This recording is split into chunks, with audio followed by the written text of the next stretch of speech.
Hello students, कैसे हैं आप सब लोग। तो फाइनली एक दिन का गैप बचा हुआ है आपके पेपर में। आई नो आप लोगों ने अच्छे से प्रिपरेशन कर ली होगी और डेली बेसिस पे जितने भी वीडियोस, जितना भी टास्क मैं लेके आ रहा हूं, आप उसको डेफिनेटली पूरा कर रहे होगे। आज की क्लास में मैं तुम्हें 3 चैप्टर का फाइनल रिवीजन कराऊंगा और हमारा एग्जामिनेशन का पूरा रिवीजन डन हो जाएगा। कल सुबह लाइव, शाम सुबह 6 बजे लाइव आऊंगा, जहां पे पूरे पार्ट ए का लाइव रिवीजन कराऊंगा। और परसों सुबह 5 से लेकर 7 बजे तक मैं तुम्हें पार्ट बी का पूरा ए टू जेड रिवीजन कराऊंगा, वो भी लाइव। तो आपका एक बार यहां रिवीजन हो गया, प्रीवियस ईयर क्वेश्चन हो गया, एमसीक्यू हो गया, केस स्टडीज हो गया और लाइव रिवीजन भी हो गया। बाकी मैं छोटे छोटे टॉपिक्स भी आपके डेली बेसिस पे वीडियो लेके आ रहा हूं। कल का स्केड्यूल बहुत हैक्टिक है, मैं एक बार आप लोगों को कम्युनिटी टैब पे दे भी दूंगा कल कितनी कितनी वीडियोस आएंगी, और आपको उन सारी वीडियोस को अच्छे से रिवाइज करके जाना है। यकीन मानो, तुम्हें जितना भी प्रिपरेशन करा रहा हूं उससे बाहर एक अक्षर का पेपर में नहीं आएगा। तुम पेपर देखोगे ना, बहुत मजा आने वाला है तुम्हें। तो स्टक होके अच्छे से यहां पे बैठ जाओ, 1.5 घंटे तक कंटिन्यू, और लास्ट के 3 चैप्टर का अच्छे से रिवीजन करो। एग्जामिनेशन में लगभग 22 मार्क्स का ये आपको देखने को मिलेगा आज की वीडियो से। ठीक है, तो स्टार्ट करते हैं। फाइनेंशियल मार्केट, मार्केटिंग मैनेजमेंट और कंज्यूमर प्रोडक्शन, इन 3 चैप्टर का जम के अच्छे से रिवीजन करते हैं। सबसे पहले पढ़ेंगे फाइनेंशियल मार्केट। फाइनेंशियल मार्केट एक ऐसी मार्केट है जो हाउस होल्ड और सेवर्स को बिजनेस फर्म और इन्वेस्टर से जोड़ता है। हम लोग हाउस होल्ड, हम लोग, आप लोग अपनी पैसे जो भी हम लोग कमाते हैं, उसमें से जो भी हमारे पास निकल के आता है अमाउंट, वो हम लोग जो बचाते हैं वो हम बैंक्स को देते हैं या फाइनेंशियल मार्केट को देते हैं। और फाइनेंशियल मार्केट ये पैसे किसको देता है? बिजनेसमैन को, इन्वेस्टर को। हम डायरेक्टली मुकेश अंबानी, अदानी को पैसे नहीं दे सकते, तो हम लोग अपनी सेविंग्स में से कुछ कुछ पैसे जोड़ते हैं, हम लोग देते हैं किसको? फाइनेंशियल मार्केट में। और फाइनेंशियल मार्केट हमारे पैसे को किसको देते हैं? बिजनेस फर्म या इन्वेस्टर्स को। फिर ये बिजनेस फर्म और इन्वेस्टर्स कमा के देते हैं फाइनेंशियल मार्केट को। फिर फाइनेंशियल मार्केट किसको देता है? अपना काट कूट के जो भी हिस्सा है वो हमको मिल जाता है। तो एक मिडिलमैन की तरह काम करता है, इसी को बोलते हैं financial market. This market transfer the money or capital from those who have surplus money to those who have need of investment। यहाँ पे जो बिजनेस फर्म और इन्वेस्टर्स है ना, इनको बोलते हैं डेफिशिट यूनिट, और हाउस होल्ड और सेवर्स जो होते हैं उनको बोलते हैं surplus units. Fund can be allotted through bank और फाइनेंशियल मार्केट। जो फंड्स है वो बैंक और फाइनेंशियल मार्केट के थ्रू फंड्स को अलोकेट करते हैं।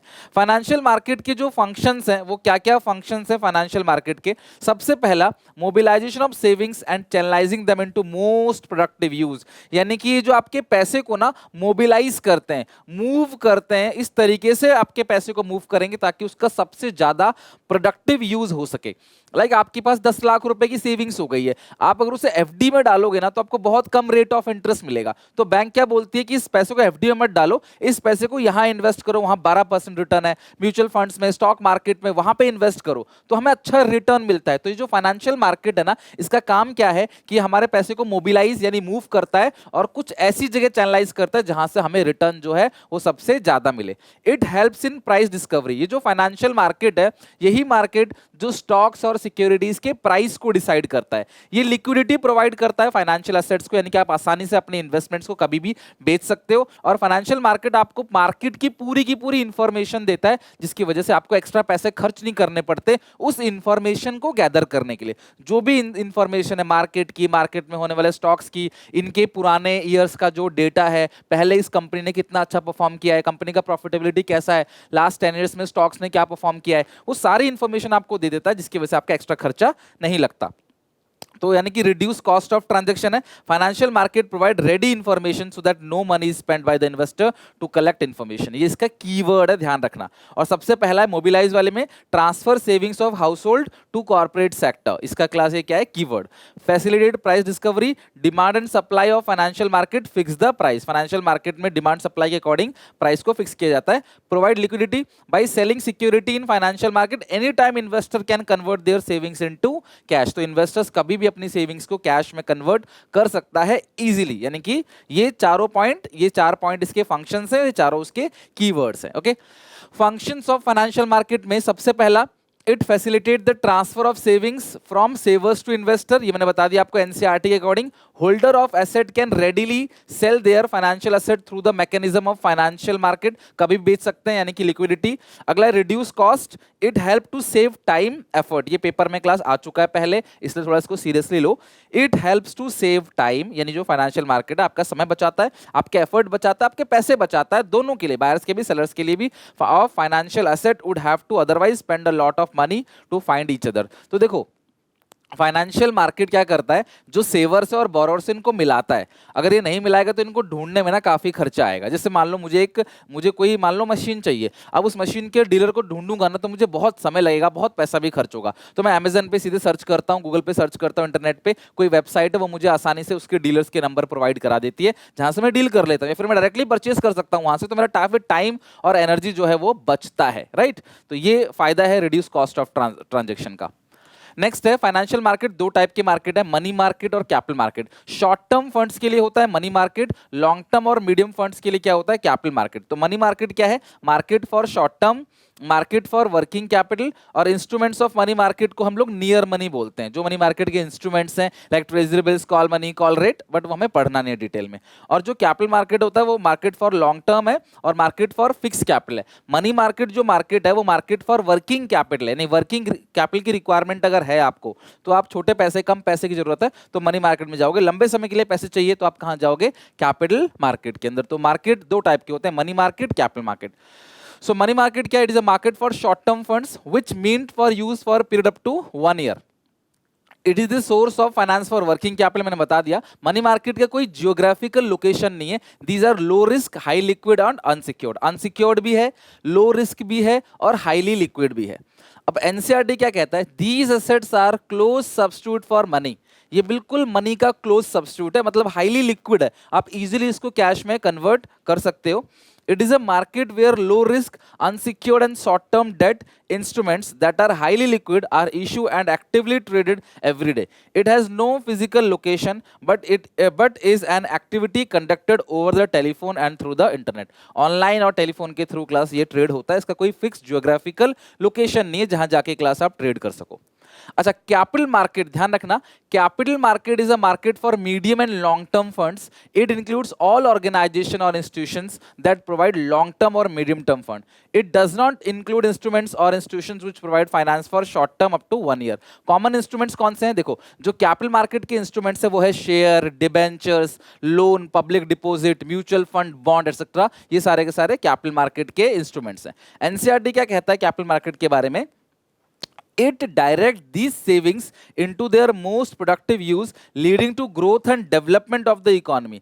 यानी कैपिटल मार्केट में जो पैसा लगता है ना वो इकोनॉमी को भी ग्रो करने में हेल्प करता है। The capital market consist of development of bank, commercial bank and stock exchanges. An ideal capital market is one where finance is available at reasonable cost. एक अच्छा कैपिटल मार्केट वो है जहां पे पैसे रीजनेबल कॉस्ट पर अवेलेबल है। Features of capital market क्या है? सबसे पहले ये लिंक करता है सेवर्स और इन्वेस्टमेंट अपॉर्चुनिटी, इनको जोड़ता है। जो कैपिटल मार्केट है ना वो इन पार्टी को क्या करता है क्लास, जोड़ता है आपस में। Use of intermediates, capital market में आप शेयर्स खरीद बेच तभी सकते हो जब आप ब्रोकर्स का यूज करो, यानी शेयर्स को खरीदना बेचने के लिए ब्रोकर्स की जरूरत पड़ेगी। और ये इन्वेस्टमेंट्स को प्रमोट करता है और सरकार के जो रूल्स रेगुलेशन है उनके अकॉर्डिंग काम करता है। कोई भी कंपनी के शेयर्स आप खरीदते हो ना तो सरकार क्लास ध्यान रखती है उसका, सरकार के रूल रेगुलेशन के अकॉर्डिंग ही कंपनी काम करती है। अब कैपिटल मार्केट दो टाइप का है, प्राइमरी मार्केट, सेकेंडरी मार्केट। आप कंपनी से डायरेक्टली स्टॉक खरीदते हो, शेयर्स खरीदते हो तो वो प्राइमरी मार्केट हो गया, और सेकंड हैंड सिक्योरिटीज जो आप खरीदते हो एक इन्वेस्टर से, वो आपका क्या हो गया, सेकेंडरी मार्केट हो गया। सेकेंडरी मार्केट को ही हम लोग स्टॉक एक्सचेंज कहते हैं, और इसके indices Sensex, Nifty, Bombay stock exchange, national stock exchange, वो सब आगे जाके पढ़ेंगे। अभी मेरी बात समझना, मैं गया कंपनी के पास, कंपनी ने अपना आईपीओ निकाला, इनिशियल पब्लिक ऑफर कंपनी ने निकाला, और मैं कंपनी से शेयर खरीद के ले आया। तो ये मैंने जो किया ब्रोकर के थ्रू किया, डायरेक्टली नहीं कर सकते, ब्रोकर के थ्रू करेंगे। तो ये क्या हो गया, प्राइमरी मार्केट, जब कंपनी से डायरेक्टली स्टॉक मेरे पास आए। फिर मैंने अपने दोस्त को बेचा, उसने अपने भाई को बेचा, उसने अपने क्लास बहन को बेचा, फिर उसने अपने परिवार में चाचा को बेचा, चाचा ने अपने भतीजे को बेचा। ये जो चीजें चल रही हैं ये सारा का सारा क्या है क्लास, सेकेंडरी मार्केट। कंपनी से ले खरीदा मैंने, प्राइमरी मार्केट। इन्वेस्टर ने इन्वेस्टर को बेचा, फिर दूसरे इन्वेस्टर ने तीसरे इन्वेस्टर को बेचा, वो हो गया सेकेंडरी मार्केट, उसको बोलते हैं स्टॉक एक्सचेंज। तो प्राइमरी मार्केट को न्यू इशू मार्केट मार्केट भी बोलते हैं, यानी कि ये पहली बार आपने कंपनी से शेयर खरीदा है, चाहे इक्विटी शेयर्स हो, प्रेफरेंस शेयर्स हो, लोन हो, डिपॉजिट हो, वो सब प्राइमरी मार्केट है। लेकिन secondary market is a market for sale and purchase of previously issued और सेकेंड हैंड सिक्योरिटी। तो सेकेंड हैंड सिक्योरिटीज के लिए जो मार्केट है उस मार्केट को हम लोग बोलते हैं secondary market. Here security are sold by one investor to another, then both the investor can met in secondary market and exchange of security of cash through intermediaries are called broker। अब जो बीच में आदमी होता है ना उसको हम लोग क्या बोलते हैं, ब्रोकर बोलते हैं। सेकेंडरी मार्केट के लिए एनसीईआरटी क्या कहता है, it also provide liquidity and marketability to existing security, ये कीवर्ड है existing security. It also contributes to economic growth, secondary market economy भी को भी ग्रो करता है by channelising funds towards the most productive investment. आपके पैसे को ना सबसे अच्छी जगह लगाता है जहां पे सबसे अच्छा आपके पैसे का इस्तेमाल हो, आपको रिटर्न जो है सबसे ज्यादा मिले in the process of disinvestment और री इन्वेस्टमेंट। अगर कोई इन्वेस्टमेंट बेच रहा है उसको बोलते हैं डिसइन्वेस्टमेंट, बट वो जिसको बेच रहा है उसके पर्पज से क्या हो गया, वो री इन्वेस्टमेंट। एक बंदा बेच रहा है, दूसरा बंदा खरीद रहा है। तो सेकेंडरी मार्केट के कुछ कीवर्ड्स हैं, लाइक ये स्टॉक एक्सचेंज है, market for second hand security, और ये इनडायरेक्टली इन्वेस्टमेंट्स को बढ़ाता है, इकोनॉमी को भी क्या करता है, ग्रो करता है। दिस इज मोस्ट इंपोर्टेंट, अभी तक का सबसे इंपोर्टेंट है, functions of stock exchange. Stock exchange काम क्या करता है, तो सबसे पहला फंक्शन है स्टॉक एक्सचेंज ना लिक्विडिटी और मार्केटेबिलिटी प्रोवाइड करता है एग्जिस्टिंग सिक्योरिटीज को। मैंने तो कंपनी से खरीद लिया प्राइमरी मार्केट में, अब मैं अपने दोस्त को, वो अपने भाई को बेच रहा है, तो यहां पे इजीली आप उसको बेच सकते हो। लिक्विडिटी मतलब विच can be easily converted into cash, और मार्केटेबिलिटी मतलब आप इजीली सेल परचेज कर सकते हो, कोई रुकावट आपको नहीं आएगी। So it gives investors the chance to disinvest और री इन्वेस्टमेंट। जैसे और जगह ऐसा नहीं होता, जैसे गाड़ी है, अगर आपने गाड़ी खरीदी कंपनी से तो कंपनी खुशी खुशी आपको स्माइल करते हुए बेचेगी, लेकिन उसके बाद उस गाड़ी को जब आप किसी और को बेचोगे तो, और फिर कंपनी को बेचोगे ना, तो आपको इतनी अच्छी मार्केटेबिलिटी नहीं मिलेगी, आपको ग्राहक ढूंढना पड़ेगा, महीने महीने तक ढूंढना पड़ेगा आपको, वो भी कैश इजीली नहीं आएगा, बहुत लफड़े होंगे। स्टॉक मार्केट में ऐसा नहीं, आपने प्राइमरी मार्केट से स्टॉक खरीदा, फिर खुशी खुशी आप किसी को बेचोगे, तो सेकेंडरी मार्केट आपको वो प्लेटफॉर्म, वो फंक्शन प्रोवाइड कराता है कि जहां पे आप आसानी से अपने शेयर्स को बेच सकते हो और आसानी से उसे कैश में कन्वर्ट कर सकते हो। तो इन्वेस्टर्स को एक चांस देता है कि वो अपने डिसइन्वेस्ट कर सके और री इन्वेस्ट कर सके, मतलब बेच सको और दोबारा खरीद सको। खरीदने का मतलब री इन्वेस्ट, बेचने का मतलब disinvestment. This provide both liquidity and easy marketability of already existing securities in the market. तो जितने भी सिक्योरिटीज मार्केट के अंदर है, वो स्टॉक मार्केट एक फंक्शन है उसका कि वो आसानी से बेच सकते हो, उसको कैश में कन्वर्ट कर सकते हो। Second is pricing of security. Share prices on a stock exchange are determined by the forces of demand supply. तो जो स्टॉक मार्केट है ना, वो आपको लिक्विडिटी प्रोवाइड करता है, मार्केटेबिलिटी प्रोवाइड करता है, और आपको प्राइसिंग भी यही डिसाइड करता है। डिमांड और सप्लाई फैक्टर्स को देखते हुए ये स्टॉक एक्सचेंज स्टॉक्स के प्राइस को डिटरमाइन करता है और आपके ट्रांजेक्शन को सेफ्टी भी देता है। तो ये सब समझ के चलना, क्यों आप स्टॉक मार्केट में पैसा लगाओगे। कुछ बच्चे लगाते भी हैं, मैं अप्रिशिएट करता हूं, उनका करियर देखना बहुत अच्छा जाएगा आगे चल के। जो स्टॉक मार्केट में अभी से इंटरेस्टेड हैं, वो इधर उधर की फालतू टाइम ना लगा के अपने कुछ कुछ पैसे को लगाते हैं, सीखते हैं या उनकी वीडियोस देखते हैं। तो वो बच्चे क्या करेंगे, लिक्विडिटी मिल रही है, मार्केटेबिलिटी मिल रही है, आपको प्राइस डिसाइड किया जा रहा है, और दूसरी बात सेफ्टी ऑफ ट्रांजैक्शन, आपका पैसा कहीं डूबेगा नहीं। स्टॉक मार्केट में SEBI is the regulator of stock exchange, हम पढ़ेंगे, तो आपका पैसा जो है वो कहीं डूबेगा नहीं, आपका पैसा सेफ रहेगा स्टॉक मार्केट में। The membership of stock exchange is well regulated and its dealing are well defined according to the existing legal framework. तो लीगल फ्रेमवर्क के अकॉर्डिंग सारा काम होता है, आपका पैसा डूबेगा नहीं, इकोनॉमी ग्रो करेगा। Through this process disinvestment and reinvestment of saving gets channelised into the most productive investment avenues. और इस स्पेकुलेशन का स्कोप देता है, मतलब कि it is generally accepted that a certain degree of healthy speculation, एक limit में, ये नहीं कि 100 रुपए का 0 हो जाए, 100 रुपए का 5 रुपए हो जाए, 100 रुपए का 90, 100 का 110, ऐसा एक हेल्दी स्पेकुलेशन देता है जो नेसेसरी है। लिक्विडिटी और price continuity in stock market. Stock market में आप स्पेकुलेट कर सकते हो, अंदाजा लगा सकते हो किसके स्टॉक्स के प्राइस बढ़ेंगे, आप वहां पैसा लगा के आप पैसा बना सकते हो, और आपको अंदाजा तभी लगेगा जब आपने उसकी पढ़ाई की होगी, उसकी समझ होगी, ऐसे ही दूरदृष्टि से आपको अंदाजा नहीं लगेगा। अगला है, जैसे बाबा वगैरह होते हैं ना, कई सारे बाबा होते हैं जो बताते रहते हैं, भविष्य बताते रहते हैं, तो भैया वो बाबा नहीं बता सकते, नहीं तो वो बाबा क्या करते हैं, अपना सारा कुछ बेच बाच के उस स्टॉक में लगा देते जहां पे प्राइस बढ़ने वाले हैं, और अगले दिन मुनाफा कमा के निकल जाते। तो ऐसा कोई जादू नहीं है, कोई रॉकेट साइंस नहीं है, स्टडी करनी पड़ती है, पढ़ाई करनी पड़ती है, और कई बार उसके बाद भी स्पेकुलेशन गलत हो जाता है। बहुत लोगों ने ऐसा किया है इंडिया में, राकेश झुनझुनवाला जो अब नहीं रहे, वो क्लास जो है बुल माने जाते हैं स्टॉक मार्केट के। इसके अलावा वॉरेन बफेट, जिनका नाम आपने सुना होगा, जिन्होंने जो संपत्ति बनाई है क्लास, वर्ल्ड के टॉप 2 रिचेस्ट पर्सन भी बन गए थे वो सिर्फ स्टॉक मार्केट से। ठीक है, कि उनको पता है कि कौन सी कंपनी जो है कल को ग्रो करेगी, वहां पैसा लगाते हैं। ठीक है, और फिर वो ग्रो भी करती है ज्यादातर। लिक्विडिटी प्रोवाइड करता है, तो हमने पहले ही पढ़ लिया, लिक्विडिटी प्रोवाइड करता है। और spreading equity cult, equity cult मतलब क्या है, एजुकेट करता है लोगों को ताकि वो लोग इन्वेस्ट करें, है ना। स्प्रेडिंग इक्विटी कल्ट मतलब लोगों को एजुकेट करना ताकि वो लोग एफडी वगैरह ना करा के स्टॉक मार्केट में पैसा लगाएं। Primary market new issue, new securities के लिए होता है। सेकेंडरी मार्केट होता है एग्जिस्टिंग सिक्योरिटीज के लिए।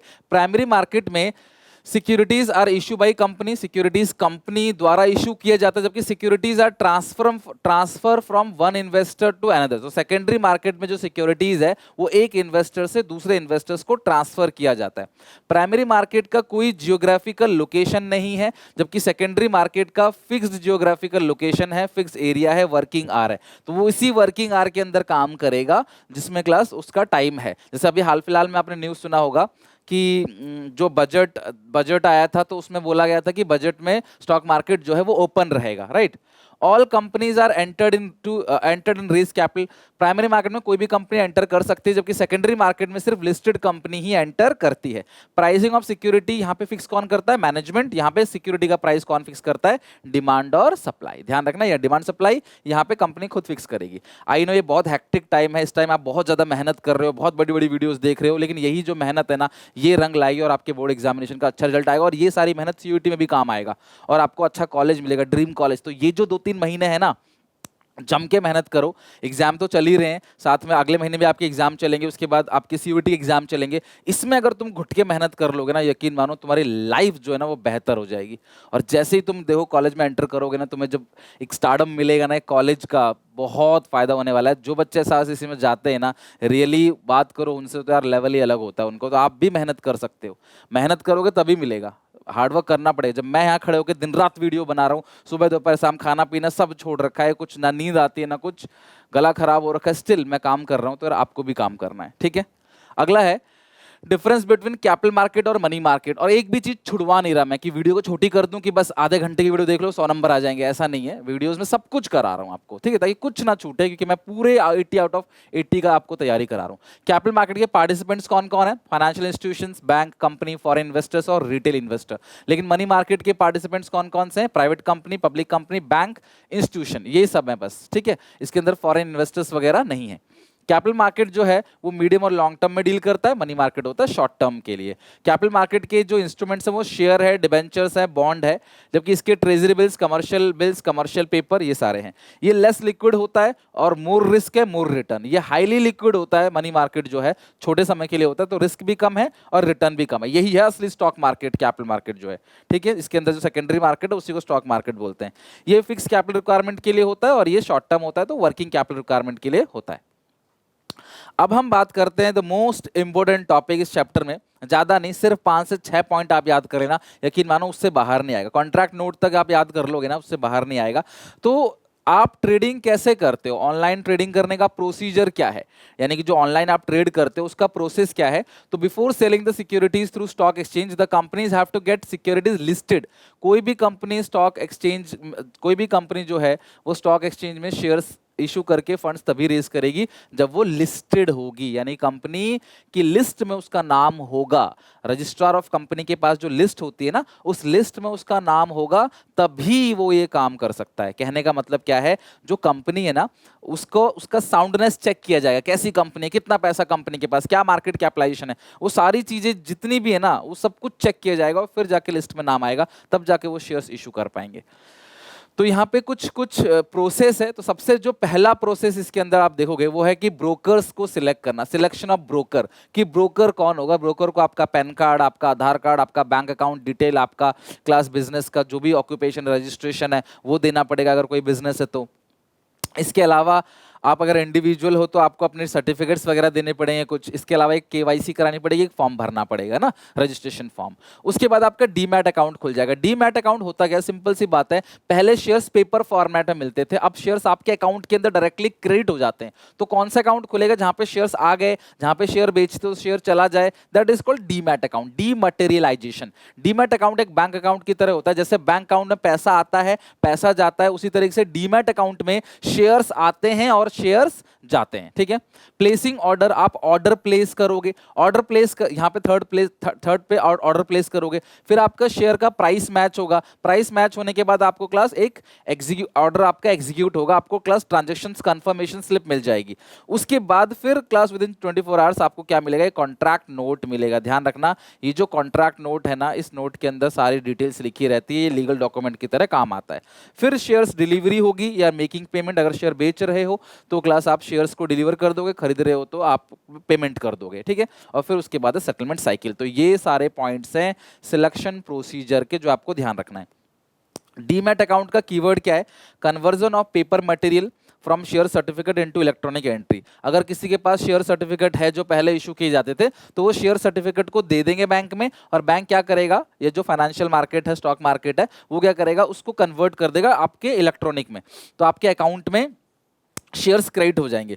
To overcome the problem of class mutilation, loss of security of certificate, security certificate चुर गया, फट गया, वो सब लफड़ा खत्म, सीधा शेयर्स, तुम शेयर खरीदोगे, तुम्हारे खाते से पैसे जाएंगे, डीमैट अकाउंट में शेयर आएंगे, शेयर बेचोगे, डीमैट अकाउंट से शेयर चले जाएंगे और तुम्हारे बैंक खाते में पैसे आ जाएंगे। बैंक को और डीमैट अकाउंट को जोड़ दिया जाता है। ठीक है, नो फिजिकल ट्रांसफर, कोई फिजिकल बुक एंट्री नहीं होगी, और transfer through a book entry, कोई फिजिकल नहीं होगा, और सिर्फ एक बुक एंट्री पास की जाएगी, आपको स्टॉक मिल जाएगा। स्टॉक एक्सचेंज का जो प्रोसीजर है वो कैसा है, ध्यान समझना। ये पहला इन्वेस्टर्स है, अगर ये परचेस करेगा तो पैसे देगा, और बेचेगा तो शेयर्स देगा। किसको, ब्रोकर वन, इसका ब्रोकर वन है, ये है स्टॉक एक्सचेंज, और इसका जो ब्रोकर है वो है ब्रोकर नंबर 2। तो ये क्या करेगा, इसको पैसे देगा ब्रोकर को, और ब्रोकर पैसे देगा स्टॉक एक्सचेंज को, उसको बोलते हैं पे इन डे। फिर स्टॉक एक्सचेंज पैसे देगा ब्रोकर को, उसको बोलते हैं पे आउट डे, और 24 आवर्स के अंदर वो पैसा पहुंच जाएगा इन्वेस्टर्स के पास। और इन्वेस्टर्स के पास से जो शेयर आएगा वो ऐसे आएगा, और यहां से जो पैसे जाएंगे वो ऐसे जाएंगे।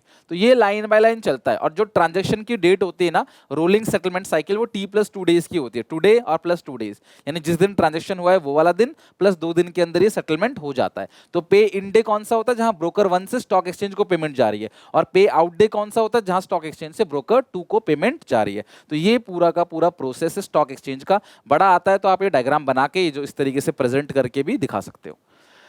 Now depository system is consist of, दो लोग होते हैं इसके अंदर, डिपोजिटरी, ध्यान रखना, डिपोजिटरी वो ऑर्गेनाइजेशन है जो आपके स्टॉक को होल्ड करके रखती है डीमैट फॉर्मेट में, और डिपोजिटरी पार्टिसिपेंट्स कोई भी हो सकता है, लाइक जो ब्रोकर्स हो गया, वैसे मोतीलाल ओसवाल हो गया, बैंक हो गया, सब ब्रोकर हो गया, आपने बहुत सारे ब्रोकर्स का नाम सुना हुआ है, जैसे मान लो ग्रोथ हो गया, है ना, ग्रो ऐप हो गया, इसके अलावा और भी बहुत सारे एप्लीकेशंस आते हैं ना, जेरोधा हो गया, जहां पे आप क्या करते हो, जिस अकाउंट के थ्रू सेल परचेज करते हो, डायरेक्टली नहीं कर सकते ना, कि आप गए बारकोड स्कैन करके आपने शेयर्स ले लिया, ऐसे तो नहीं करोगे, एक ब्रोकर से रजिस्टर करना पड़ेगा। This is called depository participants. और डिपोजिटरी क्या होता है, एक ऐसी ऑर्गेनाइजेशन डिपोजिटरी सिस्टम में जो बैंक की तरह होता है, जो रखता है पैसे नहीं, जो सिक्योरिटीज को अपने पास रखता है। In a depository investor can deposit and withdraw his share, just like bank keeps money safe custody for customer, a depository also like a bank and keeps securities in electronic form on the behalf of investor। तो ये securities को hold करके रखता है ना। अगर आपको 2 महीने 4 महीने साल 10 साल तक सिक्योरिटी होल्ड करके रखना है, तो आपके नाम पे कौन होल्ड करके रखता है, डिपोजिटरी। और देयर आर 2 डिपोजिटरी, यहाँ पे 2 डिपोजिटरी है, NSDL national securities depository limited, और CDSL central depository services limited. बहुत ज्यादा पूछा जाता है इससे, बहुत डीप नॉलेज है।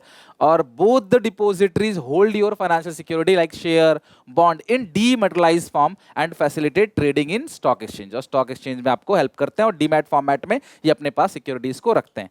डिपोजिटरी पार्टिसिपेंट्स मैंने बता दिया क्लास, कोई भी बैंक हो गया, फॉरेन बैंक हो गया, और NBFC हो गया, नॉन बैंकिंग फाइनेंशियल कॉर्पोरेशंस हो गया, या फिर स्टॉक ब्रोकर हो गया ना, ये सारे के सारे डिपोजिटरी पार्टिसिपेंट्स होते हैं। तो तो आप जाओगे कहां पे, डिपॉजिटरी पार्टिसिपेंट्स के पास, फिर डिपॉजिटरी पार्टिसिपेंट्स किसके पास जाएंगे, डिपॉजिटरी के पास। तो आप डायरेक्टली डिपॉजिटरी से कांटेक्ट नहीं कर सकते, कभी ट्रू फॉल्स में आएगा तो आप ध्यान रखना।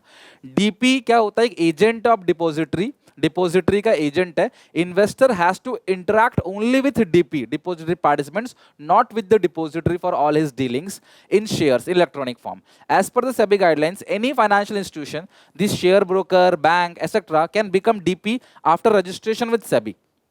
Depository participants is the vital intermediary in depository system. All buying selling of shares are under depository system take place through depository only. ध्यान रखना। अच्छा, अब सेंसेक्स क्या है, बॉम्बे स्टॉक एक्सचेंज का इंडेक्स है, बस इतना ध्यान रखना।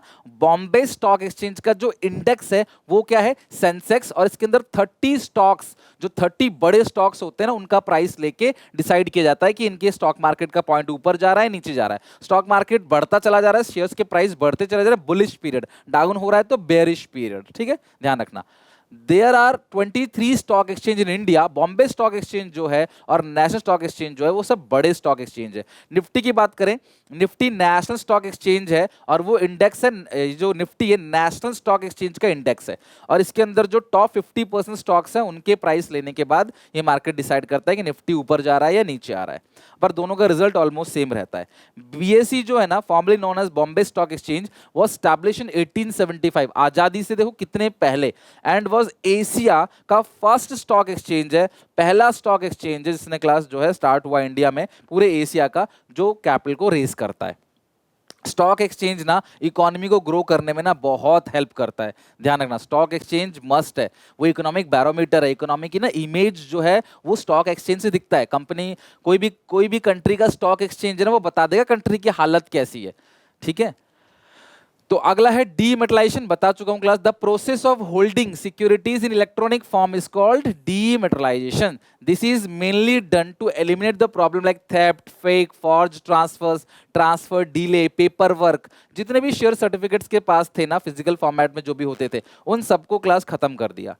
और डीम्यूचुअलाइजेशन क्या होता है, एक्चुअली पहले ना ब्रोकर अपने पास सारे कंट्रोल रखता था, अब ब्रोकर को बिल्कुल अलग कर दिया, कंट्रोल ब्रोकर के पास कोई नहीं है। ब्रोकर आज की डेट पे स्टॉक मार्केट को अपने पर्सनल गेन के लिए यूज नहीं कर सकता। This is called demutualisation. जैसे आपने सुना होगा प्रॉपर्टी में ना ब्रोकर्स प्राइस को अप कर देते हैं प्रॉपर्टी के, आपने सुना होगा, अपने पेरेंट्स से पूछना कि जो ब्रोकर्स लोग होते हैं ना प्रॉपर्टी में, वो शेयर्स के वो प्लॉट या फ्लैट के प्राइस को बढ़ा देते हैं, लेकिन स्टॉक मार्केट में ब्रोकर के पास कोई कंट्रोल नहीं है। क्यों? डीम्यूचुअलाइजेशन कर दिया गया है ब्रोकर्स का, स्टॉक मार्केट का। Earlier on the intermediaries like broker used to own, control and manage the stock exchange. This ownership and management of stock exchange of the broker leads to conflict. कई बार लड़ाई झगड़ा होता था brokers में और client के बीच में, और इस प्रॉब्लम को सॉल्व करने के लिए गवर्नमेंट ने क्या कर दिया, डीम्यूचुअलाइजेशन कर दिया स्टॉक एक्सचेंज का। Demutualisation refers to separation of ownership and control of stock exchange for trading right members. Through demutualisation there is a reduction of chance that broker can use stock exchange for personal gain। तो अब broker stock exchange को personal gain के लिए use नहीं कर सकता। SEBI, securities and exchange board of India, बहुत important है। सेबी की बात करें तो स्टैब्लिश कब हुआ, 12 अप्रैल 1988। ये डेट फटाफट कमेंट में लिखो, 12 अप्रैल 1988 को स्टॉक सेबी स्टैब्लिश हुआ। और सेबी रेगुलेटरी है किसका, स्टॉक एक्सचेंज का। जैसे try, telecom regulatory authority of India, वो रेगुलेटरी है टेलीकॉम इंडस्ट्री का। Similarly class IRDA insurance company का रेगुलेटरी है। उसी तरीके से RBI, reserve bank of India जो है वो रेगुलेटरी है कमर्शियल बैंक्स का, बैंकिंग सिस्टम का। उसी तरीके से सेबी स्टॉक मार्केट का रेगुलेटर। स्टॉक मार्केट में कोई काम गलत नहीं हो सकता, इसकी गारंटी कौन लेता है, SEBI, security exchange board of India. इसको ना वॉच डॉग बोलते हैं इंडियन सिक्योरिटी मार्केट का। जैसे घर का बाहर एक वॉच डॉग होता है ना, जो किसी को घुसने देता नहीं। आपने देखा होगा घर के बाहर जिन जिनके पास जर्मन शेफर्ड है, अपने दोस्त के पास, परिवार में कहीं देखा होगा ना, जैसे ही जाते हो, इवन लैब्रा भी है, तो वो लोग बिल्कुल चढ़ जाते हैं, आपको घुसने देते नहीं है। पिटबुल हो या कोई भी अदर क्लास रॉडविलर हो, कोई भी हो, तो वो डॉग्स आपको घुसने नहीं देंगे घर के अंदर, जान ले लेंगे आपकी। उसी तरीके से ये किसी गलत इंसान को स्टॉक मार्केट में घुसने नहीं देता, गलत काम को स्टॉक एक्सचेंज में करने नहीं देता। बट फिर भी कुछ लोग घुस जाते हैं, घर में चोरी हो जाती है। उसी तरीके से कुछ धांधलेबाजी, कुछ स्कैम्स जो है वो हो जाते हैं स्टॉक मार्केट के अंदर। बट ये है वॉच डॉग की तरह, ये ओवरऑल कैपिटल मार्केट का कंट्रोलर है। Basic purpose of SEBI is to create environment, facilitate efficient mobilization and allocation of resources through security market। यानी इसका काम क्या है ना, कि लोग अपना पैसा सही जगह इन्वेस्ट करें। इनके सेबी ये ध्यान रखता है कि स्टॉक मार्केट पे लोगों का भरोसा हो। आज की डेट पे भी ना स्टॉक मार्केट में ज्यादा लोग भरोसा नहीं करते। अपने पेरेंट्स से पूछो कि पैसा स्टॉक मार्केट में लगा है, उन्हें समझ नहीं आएगा क्या है स्टॉक मार्केट, डूब जाएगा, 100 का 10 हो जाएगा, बर्बाद हो जाओगे स्टॉक मार्केट के अंदर। नहीं, वो कहते हैं जमीन ले लो, प्लॉट ले लो, गोल्ड ले लो, तो उसमें इन्वेस्ट करते हैं। बस स्टॉक मार्केट आपके पैसे को ना बहुत बढ़ा सकता है अगर आप समझ से इन्वेस्ट करते हो तो। It also aims to stimulate and competition, encourage innovations. Okay, तो ये आप ध्यान रखना। ये जो सेबी है इसके ऑब्जेक्टिव और फंक्शंस, इन दोनों में से मुझे लगता है पर्सनली कि कोई ना कोई आपको पेपर में जरूर पूछेगा। ओवरऑल ऑब्जेक्टिव क्या है सेबी का? प्रोटेक्ट करना इंटरेस्ट ऑफ इन्वेस्टर्स। और हाँ, मैं एक बात और बताना चाहूंगा अपने सारे के सारे स्टूडेंट्स को कि प्लीज किसी फेक गुरु के चक्कर में आके अपना मेहनत का पैसा मत लगाओ। वो आपको फेक रिपोर्ट्स दिखाएंगे अपनी कि देखो जी मैंने 100 का 1000 बनाया, मैंने 10 लाख कमाया, 20 लाख कमाया। आज इंटरनेट की दुनिया में ना एआई की मदद से ना कोई भी चीज ना आप क्लास झूठी को सच, सच को झूठ बना सकते हैं। तो वो आपको दिखाएंगे कि देखो हमने जी इतना पैसा कमाया, हमने तो बहुत पैसा कमा लिया स्टॉक मार्केट से, तुम भी कमा सकते हो। तुमको लालच दे देंगे गाड़ी बंगला विदेशी ट्रिप का, और वही फिर तुम फंस जाओगे। अपना पैसा लगा दोगे तो वो जरूर विदेशी ट्रिप मारेंगे, वो जरूर गाड़ी ले लेंगे, लेकिन आप कुछ नहीं कर पाओगे क्योंकि आपने लालच में आके शॉर्ट टर्म, कोई शॉर्टकट नहीं है सक्सेस का। किसी भी सक्सेसफुल इंसान से पूछो, कोई शॉर्टकट नहीं है। तो आप मेहनत से सीखो, समझो और फिर जाके आप इन्वेस्ट करो। किसी दूसरे की रिटर्न देखते हुए आप कभी भी क्लास लालच में फंसना मत, ये मेरी आपको पर्सनल सजेशन है, ठीक है। स्टॉक मार्केट का काम क्या होता है क्लास? स्टॉक मार्केट का सबसे बड़ा काम क्या है? जितनी भी एक्टिविटी हो रही है ना स्टॉक मार्केट में, उसको रेगुलेट किया जा सके, जितने भी इन्वेस्टर्स हैं उनके राइट को प्रोटेक्ट किया जाए और उनकी इन्वेस्टमेंट को सेफ्टी मिले, जितने भी फ्रॉडलेंट एक्टिविटीज है उनको प्रिवेंट किया जाए, रेगुलेट और डेवलप करे एक ऐसा code of conduct for intermediary such as broker, underwriter, इनके लिए कोड ऑफ कंडक्ट बनाना कि यार काम कैसे करेंगे ये, है ना। इनको अपने मन से काम नहीं करना है, ये सेबी बताएगा इनको काम कैसे करना है। फंक्शंस ऑफ सेबी, 3 फंक्शन में से एक फंक्शन पूछा जा सकता है एग्जामिनेशन में, मे बी आपके सेट में कोई दूसरा हो, आपके फ्रेंड के सेट में कोई दूसरा हो। तो इन तीनों फंक्शंस को आपको अच्छे से याद करके चलना है। सबसे पहला है प्रोटेक्टिव फंक्शन, इन्वेस्टर्स के इंटरेस्ट को प्रोटेक्ट करना। डेवलपमेंट, स्टॉक मार्केट का ग्रो, डेवलप करना स्टॉक मार्केट को ताकि स्टॉक मार्केट में ज्यादा लोग पैसा लगा सके। और रेगुलेट करना मतलब रूल बनाना, रेगुलेशन बनाना, कंडक्ट करना, कोड ऑफ कंडक्ट जो है बनाना स्टॉक मार्केट के लिए, स्टॉक मार्केट में जितने भी लोग हैं, ब्रोकर्स हैं, सब ब्रोकर्स हैं, उन सब के लिए, अंडरराइटर्स हैं, उन सब के लिए। तो ये तीनों फंक्शन डिटेल में पढ़ते हैं। इन तीनों में से एक चीज पूछी जा सकती है। प्रोटेक्टिव फंक्शन प्रोहिबिट, मनाही, फ्रॉडलेंट और अनफेयर ट्रेड प्रैक्टिसेस को, मिसलीडिंग स्टेटमेंट्स, गलत स्टेटमेंट देना कि आप पैसा कमा लोगे, इन सब चीजों को क्या करता है? मैनिपुलेशन हो गया। इसके अलावा प्राइस रिगिंग की खुद ही अपने शेयर्स खरीद के प्राइस को बढ़ा रहे हैं, खुद ही अपने दोस्तों रिश्तेदारों से शेयर खरीदवा के प्राइस बढ़ा रहे हैं, खुद ही अपनी दुकान में अपने दोस्तों को खड़ा करके भीड़ लगवा रहे हैं और लोगों को लग रहा है कितनी भीड़ है यार, खरीदो यहाँ से। तो ये चीजों को रोकता है। इनसाइडर ट्रेडिंग, कंपनी के अंदर के जो लोग होते हैं ना उनके पास कुछ खास नॉलेज होती है, उनको पता होता है कंपनी कब बोनस निकालने वाली है, कब क्या होने वाला है। अंदर के लोगों को डीप नॉलेज होती है, जो टॉप लेवल के अंदर के लोग होते हैं, तो उनको ट्रेडिंग मना कर रखा है। आप अपने स्टॉक्स को खुद नहीं खरीद सकते, तो उनकी ट्रेडिंग के लिए बहुत सारे पेनाल्टी वगैरह लगाई जाती है, तो उस चीज को रोकता है। इन्वेस्टर्स को प्रोटेक्ट करने के लिए स्टेप्स उठाता है, फेयर प्रैक्टिसेस प्रमोट करता है और कोड ऑफ कंडक्ट प्रमोट करता है। ये काम कैसे करना है सिक्योरिटी मार्केट में उनको प्रमोट करता है, ठीक है। प्रमोशन ऑफ फेयर प्रैक्टिसेस और कोड ऑफ कंडक्ट। और डेवलपमेंट फंक्शन के अंदर 3 है। ट्रेनिंग देता है इंटरमीडियरीज की ताकि ब्रोकर खुद डेवलप करे, कंडक्ट करता है रिसर्च और publish information useful to all market participants, research को कंडक्ट करना, इंफॉर्मेशन को, जितने भी मार्केट में इंफॉर्मेशन पार्टिसिपेंट्स है ना उनको इंफॉर्मेशन प्रोवाइड करना। Undertaking measures to develop the capital market, capital market को भी डेवलप करता है। मतलब डेवलपमेंट का मतलब ऑनलाइन ट्रेडिंग को भी ये प्रमोट करता है कि भाई ऑनलाइन ट्रेडिंग करो। और अंडरराइटर को ऑप्शनल बनाता है, क्या जरूरी नहीं कि आप अंडरराइटर लो, अंडरराइटर को ऑप्शनल बनाता है, आपके उसको डेवलप करता है। एक इंफ्रास्ट्रक्चर जो है स्टॉक मार्केट का उसको बेहतर बनाता है ताकि आप ऑनलाइन ट्रेडिंग कर सको इजीली, है ना। सिक्योरिटी मिले, आपका पैसा डायरेक्टली स्टॉक मार्केट में ही जाए, बीच में कोई धांधलेबाजी ना हो, कोई स्कैम ना हो। तो ये डेवलप है, स्टॉक मार्केट को डेवलप किया जाता है। जैसे आप खुद को डेवलप करते हो ना अच्छी अच्छी चीजों को सीख के, अच्छी सेल्फ हेल्प बुक्स को पढ़ के, उसी तरीके से स्टॉक मार्केट को भी डेवलप करने का काम किसका है? सेबी का। अगला है रेगुलेट करना, कुछ गलत काम होगा तो फाइन पेनल्टी लगाई जाएगी। इसके अंदर रजिस्ट्रेशन किया जाता है ब्रोकर्स का, सब ब्रोकर्स का, रजिस्ट्रेशन किया जाता है इन्वेस्टमेंट स्कीम्स और म्यूचुअल फंड का, मतलब कोई भी स्कीम से लेके आ रहे हो तो पहले सेबी से permission low. Regulation of stock broker, portfolio exchange, underwriter, है ना, मर्चेंट बैंकर, जितने भी अदर पार्टिसिपेंट्स है ना स्टॉक मार्केट के, सबके ऊपर नजर रखी जाती है। एक कंपनी दूसरी कंपनी को खरीदती है ना, तो भैया वो भी नजर रखती है, बिना आप सेबी के परमिशन से अपनी कंपनी को किसी और को नहीं बेच सकते। इसके अलावा calling for information bye undertaking inspection, inspection करना, इंक्वायरी बिठाना, ऑडिट करना, स्टॉक एक्सचेंज का इनका काम है। इवन इंटरमीडिएट जो ब्रोकर्स है ना, उनकी भी ऑडिट की जाती है। ये जो ज़ेरोदा है, अप स्टॉक है, ग्रो ऐप है ना, मोतीलाल ओसवाल, इन सब के ऊपर भी ऑडिट बिठाने का काम किसका है? स्टॉक सेबी का। फीस लगाता है, चार्जेस लगाता है for purpose of the act. तो सेबी एक्ट के अकॉर्डिंग, सेबी का जो एक्ट है ना 1934 का सेबी का जो एक्ट है, उस एक्ट के अकॉर्डिंग ये क्या करता है? पेनाल्टी लगाता है, फीस लगाता है। और performing and exercising such power, इनके पास पावर्स है। 1956 का जो सिक्योरिटीज कॉन्ट्रैक्ट एक्ट है, उसके अकॉर्डिंग क्लास क्या करता है? Delegated by the government of India. सरकार ने जो इनको पावर दे रखी है ना, ये सारे पावर का भी यूज करते हैं इस एक्ट के अकॉर्डिंग, जो सरकार ने सेबी को पावर्स दे रखी हैं। तो ये भी सेबी के रेगुलेटरी फंक्शंस के अंदर आते हैं। तो आपको या तो ऑप्शंस में पहचानने को आ जाएगा, पहचानो कौन सा फंक्शन है, बट मुझे लगता है पेपर में आपको 3 नंबर का या 4 नंबर का एक सवाल जरूर देखने को मिलेगा, what are the protective function. इसमें कोई कीवर्ड बहुत कम है, केस स्टडी बहुत कम है इसके अंदर, सीधा सीधा बोलेगा भैया इसके फंक्शंस को लिखो। ये केस स्टडी दे भी देगा तो आपको पहचान होगा कि ये कौन से फंक्शन की बात कर रहा है, उसके 2 या 3 पॉइंट और लिखो। तो बना बना के अपनी भाषा में लिख सकते हो, नंबर पूरे मिलेंगे, डोंट वरी। तो ये हो गया क्लास पूरा का पूरा चैप्टर का दी एंड। नेक्स्ट है मार्केटिंग मैनेजमेंट। इस चैप्टर से भी एग्जामिनेशन में लगभग 8 मार्क्स तक का पूछा जाता है और आसान सा चैप्टर है। यानी इस चैप्टर के अंदर जो चीजें पढ़ते हो आपकी डेली लाइफ से रिलेटेड है। अभी तक फाइनेंशियल मैनेजमेंट, फाइनेंशियल मार्केट, ये 2 टफ चैप्टर थे मानता हूं, जो कि आपके डेली लाइफ से रिलेटेड नहीं था, बट जो स्टॉक मार्केट में इंटरेस्ट रखते हैं ना, उनके लिए वो चैप्टर बहुत फायदेमंद था। बाकी एग्जामिनेशन पॉइंट ऑफ व्यू से ये जो अगले 2 चैप्टर्स है, मार्केटिंग मैनेजमेंट और कंज्यूमर प्रोडक्शन, ये भी 15 मार्क्स का है। अच्छे से समझना, नेक्स्ट 1 आवर के अंदर कोशिश करेंगे कि ये 2 चैप्टर खत्म करके अपना पूरा का पूरा सिलेबस का रिवीजन यहाँ पे आज हम एंड कर दें।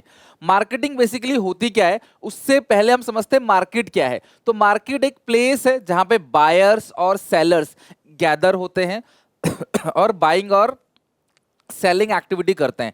बायर बाय करता है और सेलर सेलिंग करता है।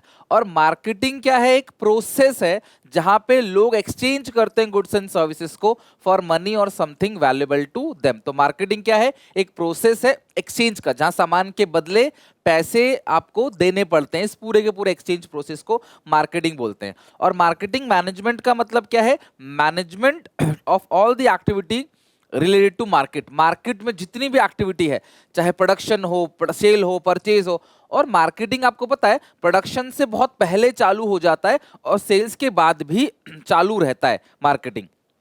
मार्केटर कौन होता है? Marketer refers to any person, कोई भी ऐसा इंसान जो क्लास एक्टिवली एक्सचेंज प्रोसेस में पार्टिसिपेट करे, उसको हम लोग क्या बोलते हैं? मार्केटर। एनसीईआरटी क्या कहता है? It may be noted here that marketing is not merely a post production activity। कई बार लोगों को लगता है सामान बन के तैयार हो गया, इसको बेचने का जो प्रोसेस है ना, उसको मार्केटिंग बोलते हैं। नहीं, उसके बेचने को प्रोसेस को सेलिंग बोलते हैं। और मार्केटिंग बहुत वाइडर टर्म है। तो मार्केटिंग ना, it includes many activity that are perform even before goods and services actually produce. देखो, सामान बनने से पहले ही मार्केटिंग की शुरुआत की जाती है और continue even after the goods have been sold. सामान बेचने के बाद भी वो चलता रहता है। जैसे activity such as identify customer need, customer की नीड को फाइंड आउट करना, इंफॉर्मेशन कलेक्ट करना पूरे के पूरे मार्केट की, प्रोडक्ट की डिजाइनिंग करना, पैकेजिंग करना, प्रोडक्ट का एक ब्रांड नेम देना, इन सब चीजें भी मार्केटिंग में आती है। मैं अभी आपको मार्केटिंग के फंक्शंस बताऊंगा। तो मार्केटिंग के फंक्शंस में देखोगे, प्रोडक्शन तो बहुत बाद में होता है, प्रोडक्शन से पहले ही मार्केटिंग जो है वो शुरू हो जाता है और प्रोडक्शन के बाद भी चलता रहता है। इन मॉडर्न टाइम, ध्यान रखना, यहाँ पे एक लाइन है,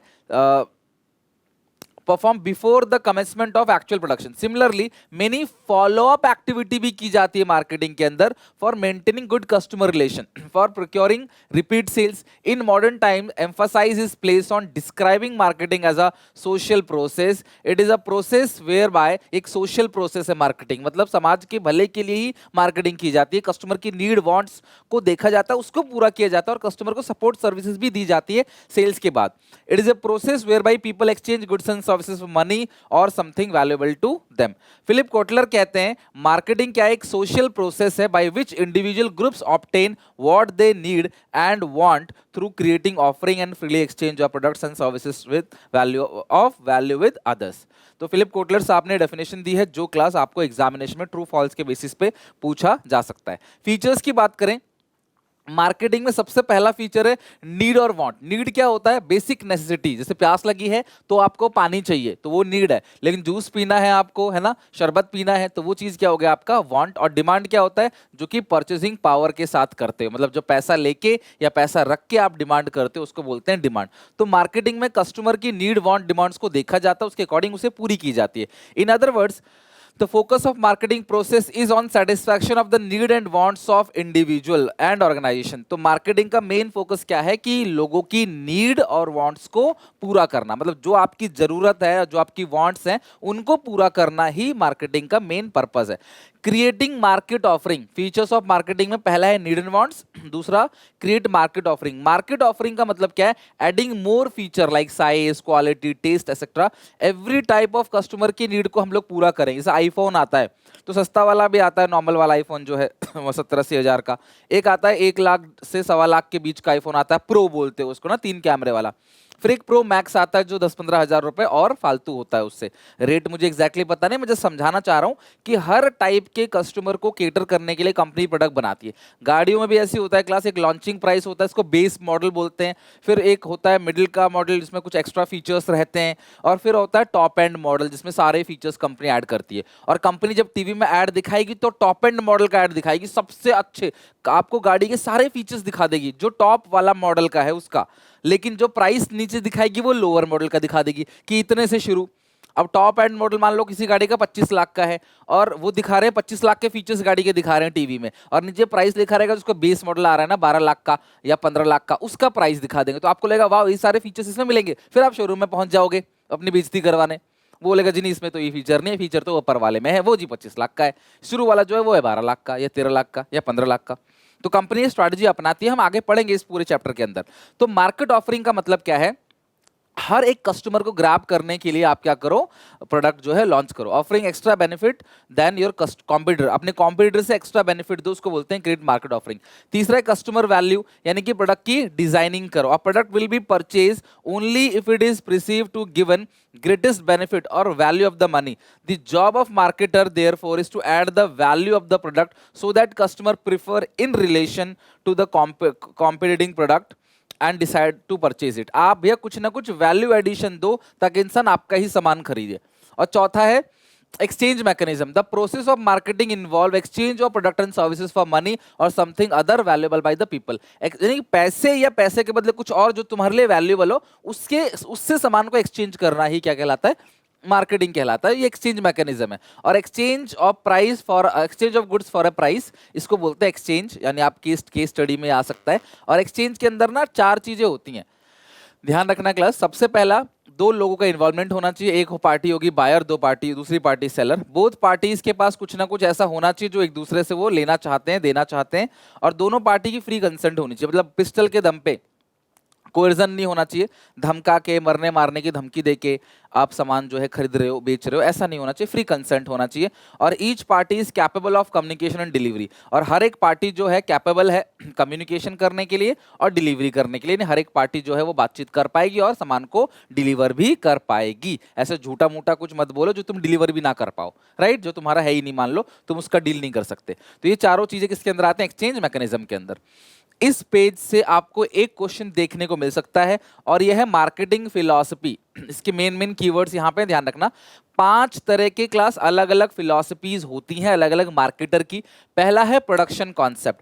प्रोडक्शन कॉन्सेप्ट आप तब समझ जाओगे कीवर्ड्स केस स्टडी देख के कि प्रोडक्शन कॉन्सेप्ट में सामान लार्ज स्केल में प्रोड्यूस होना चाहिए और सामान कम से कम होना चाहिए, लोअर प्राइस पे सामान बिकना चाहिए। यानी जो भी आप सामान बेच रहे हो उसका प्रोडक्शन करो लार्ज स्केल पे, बड़े पैमाने पे उसका प्रोडक्शन करो और कम से कम सस्ता। ये कहते हैं कि सामान इजीली अवेलेबल होना चाहिए और सस्ता होना चाहिए तो लोग उसको खरीद लेंगे। Second is product concept. ये कहते हैं सामान हाई क्वालिटी का होना चाहिए, एक्स्ट्रा फीचर्स प्रोडक्ट के अंदर होना चाहिए और प्रोडक्ट इंप्रूवमेंट होना चाहिए। तो जब हाई क्वालिटी का प्रोडक्ट होगा तब लोग खरीदेंगे, प्राइस से कोई लेना देना नहीं है। लेकिन दोनों में अपने अपने मेरिट, दोनों में डिमेरिट है। हर कोई हाई क्वालिटी प्रोडक्ट नहीं खरीदता या फिर हर कोई सस्ता सामान नहीं खरीदता। ये कहते हैं सस्ता सामान होना चाहिए, इजीली अवेलेबल होना चाहिए। फेना ही लेना, घड़ी डिटर्जेंट, पार्ले जी, हर जगह आपको अवेलेबल मिल जाएगा, सस्ते दाम में मिल जाएगा। लेकिन प्रोडक्ट कॉन्सेप्ट क्या कहता है, हाई क्वालिटी प्रोडक्ट होना चाहिए, भले ही प्राइस कुछ भी हो। और सेलिंग कॉन्सेप्ट क्या कहता है, ये ध्यान रखना, पेपर में आता है selling concept. Emphasis on sale volume, by hook और क्रुक, किसी भी तरीके से इसमें aggressive selling promotion technique use करके कस्टमर को क्लास सेल कर देंगे, बात खत्म। यहां पे सामान इन्होंने बना लिया है, बस ऐड कराओ और सामान बेचो, दिस इज कॉल्ड सेलिंग। यानी कि आप क्या करो, सामान कोई भी बना लो, अब एक्टर एक्ट्रेस से एडवर्टाइजमेंट करा दो, वो सामान बिक जाएगा अपना। ये ऐसी सोच होती है इनकी, अग्रेसिव सेलिंग बाई हुक और क्रुक, ध्यान रखना, इस सामान को बेच देंगे। मार्केटिंग कॉन्सेप्ट सबसे अच्छा है, identify the need and class, customer की नीड को आइडेंटिफाई करो, उसे फुलफिल करो। कस्टमर सेटिस्फेक्शन जो है यहाँ पे क्लास आपका मेन मोटो होना चाहिए। सोसाइटल मार्केटिंग कॉन्सेप्ट क्या कहता है, कस्टमर का satisfaction with welfare of society, customer का सेटिस्फेक्शन जरूरी है लेकिन सोसाइटी को क्लास को नुकसान नहीं पहुंचाना चाहिए। Social, ethical and ecological aspect of marketing, जब ये चीज आ जाए आप समझ जाना क्लास, वो सोसाइटल मार्केटिंग कॉन्सेप्ट है। अब कस्टमर को दारू, सिगरेट, चरस, गांजा अगर चाहिए तो आप उसको बेच नहीं सकते, क्योंकि कस्टमर की डिमांड है जी, हम तो पूरी कर रहे हैं, वो मार्केटिंग कहता है। सोसाइटल मार्केटिंग कहता है कस्टमर की डिमांड तो है, पर क्या वो सामान समाज को नुकसान पहुंचाता है, हाँ, तो हम उसको नहीं बेचेंगे, ठीक है।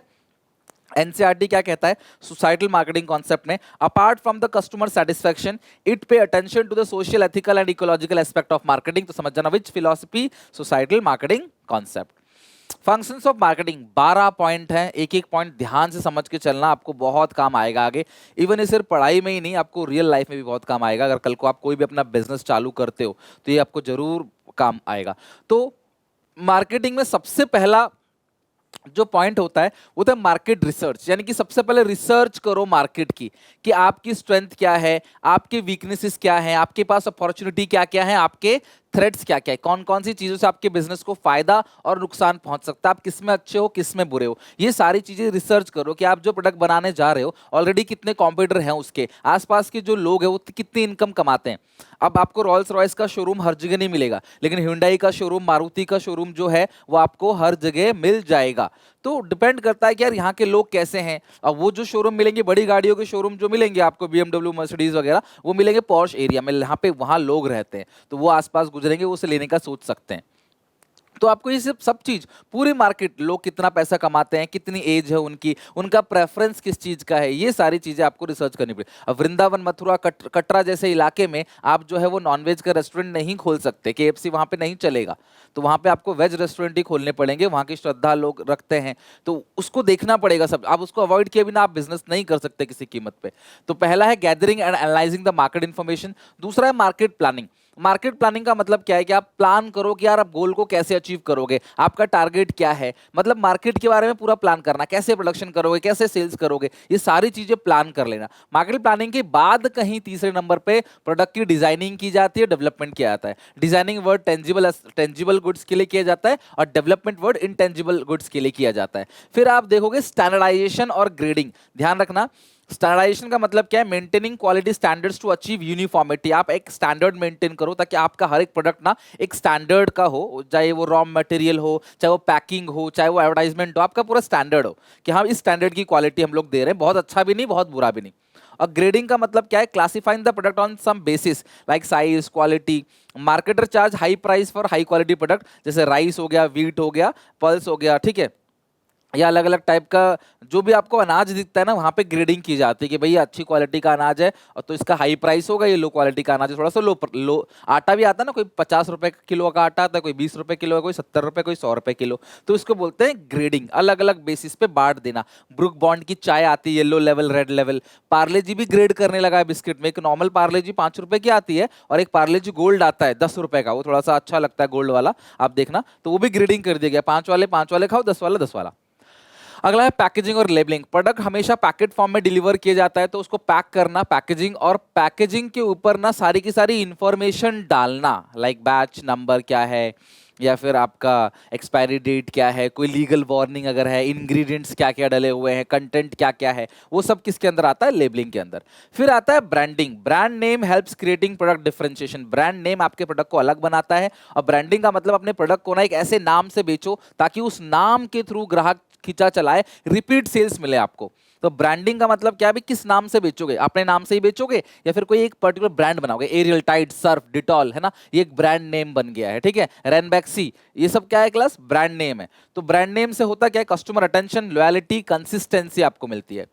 फिर कस्टमर सपोर्ट सर्विसेज आप रखोगे। Customer is the king of market, customer satisfaction is must, company trying support दो। अब होता क्या है, सेल्स के बाद ना आप कस्टमर सपोर्ट सर्विस का मतलब कोई हेल्पलाइन नंबर दे दोगे, कोई ना कोई ईमेल आईडी दोगे, कोई टोल फ्री नंबर आप उनको दे दोगे जहां पे वो कंप्लेन कर सके, जहां पे आप उसको सपोर्ट दो कि भाई कोई बात नहीं, सेल तो हो गया, आप सामान घर लेके चले गए, लेकिन हम आपसे कॉल करके पूछेंगे कि सामान ठीक है, कोई प्रॉब्लम तो नहीं आ रही इसके अंदर, कोई दिक्कत परेशानी तो नहीं है। इससे आपको अच्छा फील होगा और आप बार बार उनके प्रोडक्ट को रेकमेंड करोगे और खुद भी बार बार वो प्रोडक्ट लोगे, है ना। This is called customer support services. Customer support services are very effective in bringing repeat sales from the customer and developing brand loyalty for a product। एक brand loyalty बन जाती है ना, brand की तरफ ना आपका एक भरोसा जो है वो बन जाता है।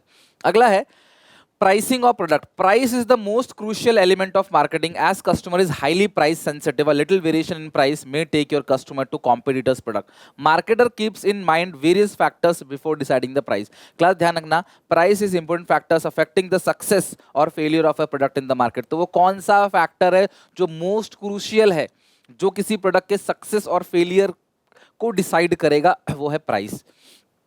सोचो, प्रोडक्शन से पहले 8वें नंबर पे आके प्राइस डिसाइड किया जाता है। फिर प्रमोशन, सेलिंग, कैसे बेचेंगे, सेल्स को इंक्रीज करने के लिए बहुत सारे प्रमोशनल टेक्निक्स हैं जो सेलर यूज करता है बायर को सामान बेचने के लिए। प्रमोशन इंक्लूड, इसके अंदर एडवर्टाइजमेंट भी है, पर्सनल सेलिंग भी है, पब्लिसिटी भी है और सेल्स प्रमोशन टेक्निक भी है।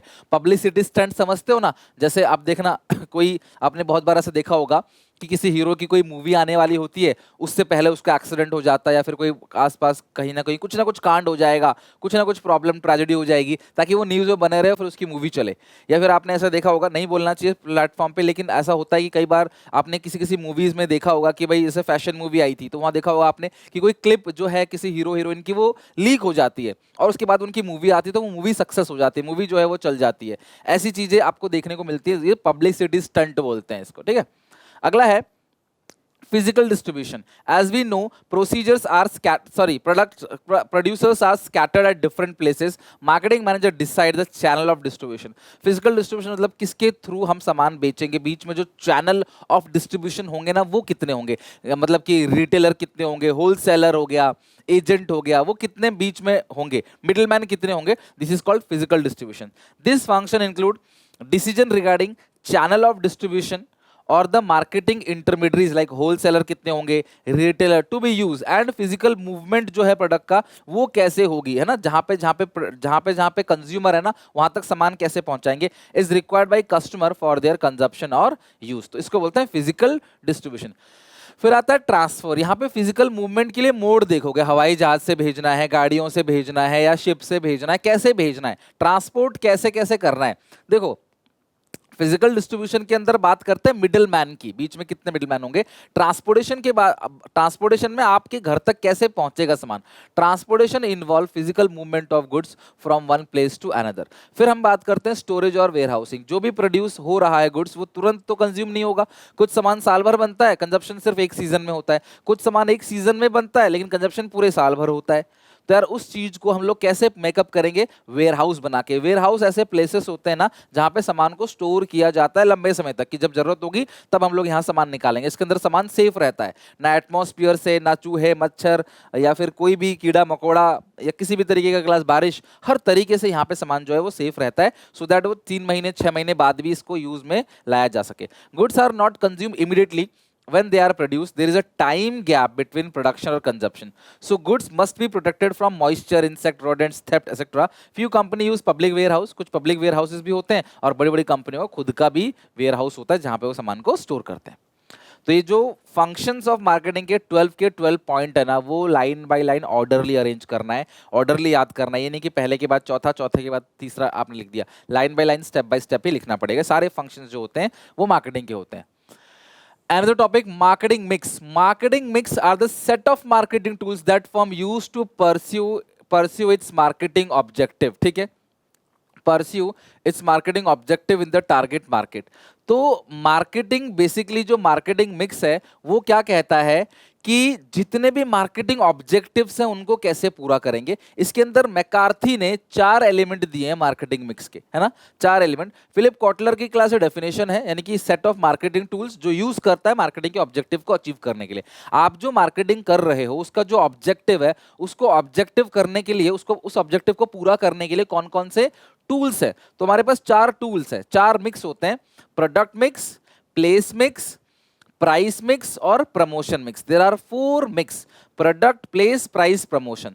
तो प्रोडक्ट मिक्स के अंदर हम बात करते हैं प्रोडक्ट के बारे में, है ना, वेराइटी ऑफ प्रोडक्ट क्या होगा, इसके अंदर ब्रांडिंग आता है, पैकेजिंग आता है, लेबलिंग आता है। तो जितने भी डिसीजंस है प्रोडक्ट के रिगार्डिंग उसको प्रोडक्ट मिक्स बोलते हैं। जितने भी डिसीजंस हम लेते हैं प्राइस के रिगार्डिंग उसको प्राइस मिक्स बोलते हैं। जितने भी डिसीजन लेते हैं फिजिकल डिस्ट्रीब्यूशन ऑफ गुड्स के रिगार्डिंग उसको प्लेस मिक्स बोलते हैं। सामान कैसे कैसे पहुंचेगा, कितने मिडिल मैन होंगे, प्राइस कैसे डिसाइड किया जाएगा। और ये प्रमोशन मिक्स मतलब सेल्स कैसे बढ़ाई जाएगी, लोगों को प्रोडक्ट का प्रमोशन कैसे किया जाएगा। हमने प्रोडक्ट तो बना लिया, लोगों को कैसे बताओगे कि हमने प्रोडक्ट बना लिया और कैसे बेचोगे, वो सारी सेल्स टेक्निक जो है वो आती है प्रमोशन मिक्स के अंदर। एक एक करके पढ़ते हैं। Product mix refers to all the important decision related to product. ध्यान रखना, प्रोडक्ट के रिगार्डिंग जितने भी डिसीजंस आप ले रहे हो प्रोडक्ट मिक्स है। इसके अंदर 3 एलिमेंट आता है प्रोडक्ट मिक्स के अंदर, ब्रांडिंग, पैकेजिंग और लेबलिंग। बीपीएल, ब्रांडिंग, पैकेजिंग और लेबलिंग। अब ब्रांडिंग क्या है? ब्रांडिंग का मतलब प्रोडक्ट को कोई नाम देना जिस नाम से वो प्रोडक्ट बिके।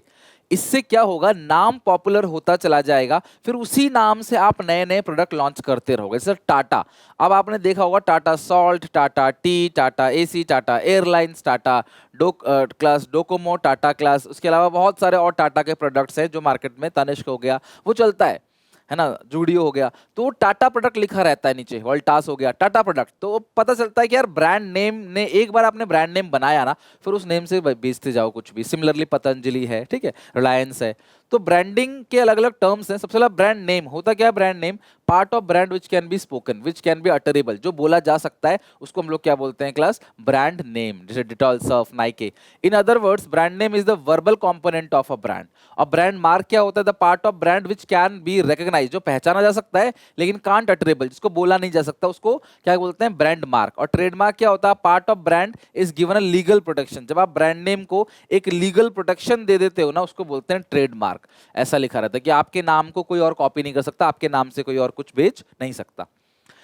Before selecting a brand name following precautions are made. Brand name को सिलेक्ट करने से पहले कुछ बातों का तुम्हें ध्यान रखना है, या फीचर्स और क्वालिटी ऑफ ब्रांड नेम भी कह सकते हो इसको। Brand name should B short and simple. कैसा दिखेगा brand name? Brand name class बोलने में ना शॉर्ट हो, सिंपल हो, रेन, डिटॉल, सर्फ, इस तरीके से।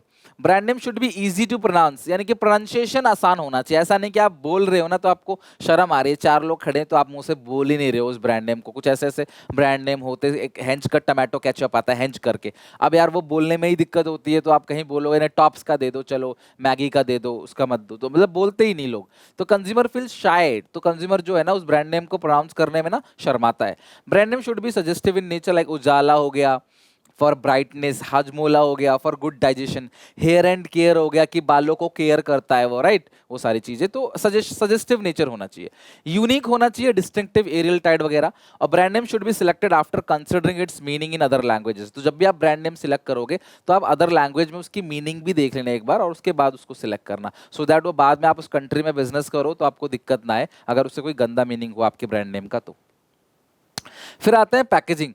It refers to act of designing and class producing the container wrapper. भाई प्रोडक्ट हमेशा ग्राहक को दिया जाता है पैक फॉर्म में, तो उसको पैक करना ही पैकेजिंग है। लाइक कोका कोला बॉटल में दिया जाता है, सॉल्ट पैकेट में, ऑयल जो है वो टिन में, अचार जो है वो जार में, ठीक है, दिया जाता है इन जनरल। तो इसी को क्या बोलते हैं? पैकेजिंग। अच्छा, प्राइमरी पैकेजिंग किसको बोलते हैं? अभी टूथपेस्ट के ट्यूब के अंदर आपने टूथपेस्ट भर दिया तो ये प्राइमरी पैकेजिंग है। फिर इस ट्यूब को आपने एक छोटे से बॉक्स में डाला, वो सेकेंडरी पैकेजिंग है। लेकिन जब आप दूर दराज भेजते हो तो क्लास आप ऐसे एक एक करके नहीं भेज सकते, ऐसे ऐसे 100 एक पैकेट के अंदर, कार्टन के अंदर डाल दिया, एक बड़े बॉक्स के अंदर डाल दिया, इसको बोलते हैं ट्रांसपोर्टेशन पैकेजिंग। पैकेजिंग के फंक्शंस क्या क्या है, फीचर्स क्या क्या है, या पैकेजिंग की इंपॉर्टेंस क्या है। सबसे पहले पैकेट फॉर्म ना प्रोडक्ट जो है वो प्रोटेक्शन है, वो बाहर के एटमॉस्फेयर से भी प्रोटेक्टेड है, कोई कीड़ा मकोड़ा ना लगे उससे भी प्रोटेक्टेड है वो, और क्लास जो हवा है उससे भी प्रोटेक्टेड है, पानी से भी जो है प्रोटेक्टेड है, कोई हाथ भी नहीं लगाएगा तो प्रोटेक्शन मिलता है। दूर से पहचान सकते हो। पैकेजिंग जो है, प्रोडक्ट की पैकेजिंग ऐसी होगी, कई बार आप पैकेट देख के समझ जाते हो कि यार ये वाला प्रोडक्ट है। अगला है क्लास कन्वीनियंस। पैकेट जो मतलब कि गुड्स होता है ना, उसे कहीं भी लेके जा सकते हो, इजीली आना ले जाना आप कर सकते हो। पैकेट के फॉर्म में नहीं रहेगा ना तो आपको ले जाना लाने में ना बड़ी दिक्कत होगी।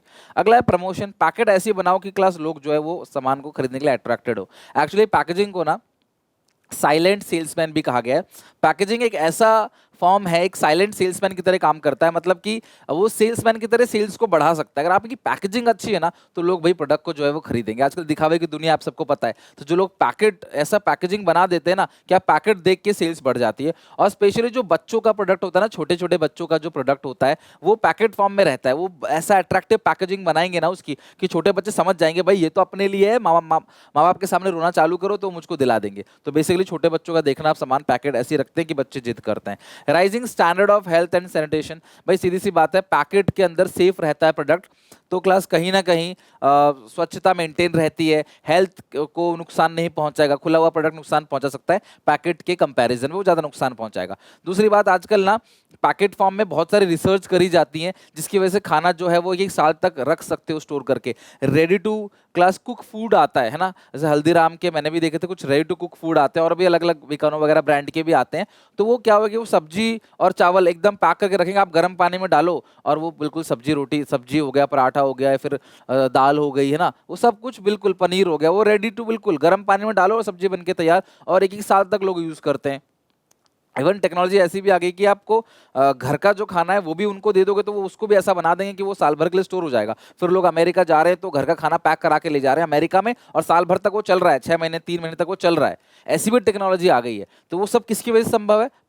पैकेजिंग की वजह से। सेल्फ सर्विस आउटलेट, जितने भी डिपार्टमेंट स्टोर में आप गए हो, इजीडे, रिलायंस फ्रेश, रिलायंस डिजिटल, या फिर क्लास जितने भी आप स्टोर्स बने रहते हैं ना, जहाँ पे जाते हो, कार्ड उठाते हो, एक एक चीज़ डालते जाते हो, उसके बाद चेकआउट करते हो और आ जाते हो। तो भाई वो पैकेजिंग की वजह से पॉसिबल है। आप देखना वहाँ पे कटे हुए टमाटर, कटे हुए प्याज, मतलब कि अदरक लहसुन का पेस्ट जो है ना वो भी पूरा का पूरा बना के रखे रहते हैं कि आप जाओ आपको दिक्कत ना हो, है ना। सब्जियां काट के रखें ताकि भाई डॉक्टर है, इंजीनियर है ना, प्रोफेशनल है, उसको टाइम नहीं है इतना प्याज धनिया काटे, सब कुछ कटा कटा मिलेगा, सीधा घर पे आके बना लो। तो ये सारी चीजें इसकी वजह से पॉसिबल है। सब्जियां वगैरह भी क्लास पूरी पैक फॉर्मेट में रहती है, आप उठाओ सीधे आधा किलो का, ना वजन का झंझट ना कुछ। तो टाइम बचाने के लिए सेल्फ सर्विस आउटलेट जो है वो भी पॉसिबल है पैकेजिंग की वजह से। अच्छा, पैकेजिंग के फंक्शंस तो क्लास हम लोगों ने यहाँ पे सारे के सारे पढ़ लिए। नाउ लेबलिंग की बात करते हैं। Labelling means putting identification mark on the packaging. It provide name of the product, name of manufacturer, content, expiry, batch number, weight, MRP, सब कुछ यही है लेबल, है ना। This is called label. तो यानी सारी डिटेल जो है प्रोडक्ट की जो है वो लिखी रहती है, उसको बोलते हैं लेबलिंग। तो लेबलिंग करता क्या है, फंक्शन क्या है? पैकेजिंग और लेबलिंग के फंक्शन में से मैं बताता हूं, हर साल एक क्वेश्चन जो है वो पूछा जाता है। तो ये प्रोडक्ट को डिस्क्राइब करता है, प्रोडक्ट के कंटेंट के बारे में बताता है। आप लेबलिंग के थ्रू भी दूर से प्रोडक्ट को पहचान सकते हो। कैडबरी डेयरी मिल्क की जो चॉकलेट आती है, जो किटकैट है या मिल्की बार है, वो दूर से देख के क्लास उनकी लेबलिंग के थ्रू आप पहचान लोगे, जो उनका कलर बार बना रहता है पूरा, उसके थ्रू।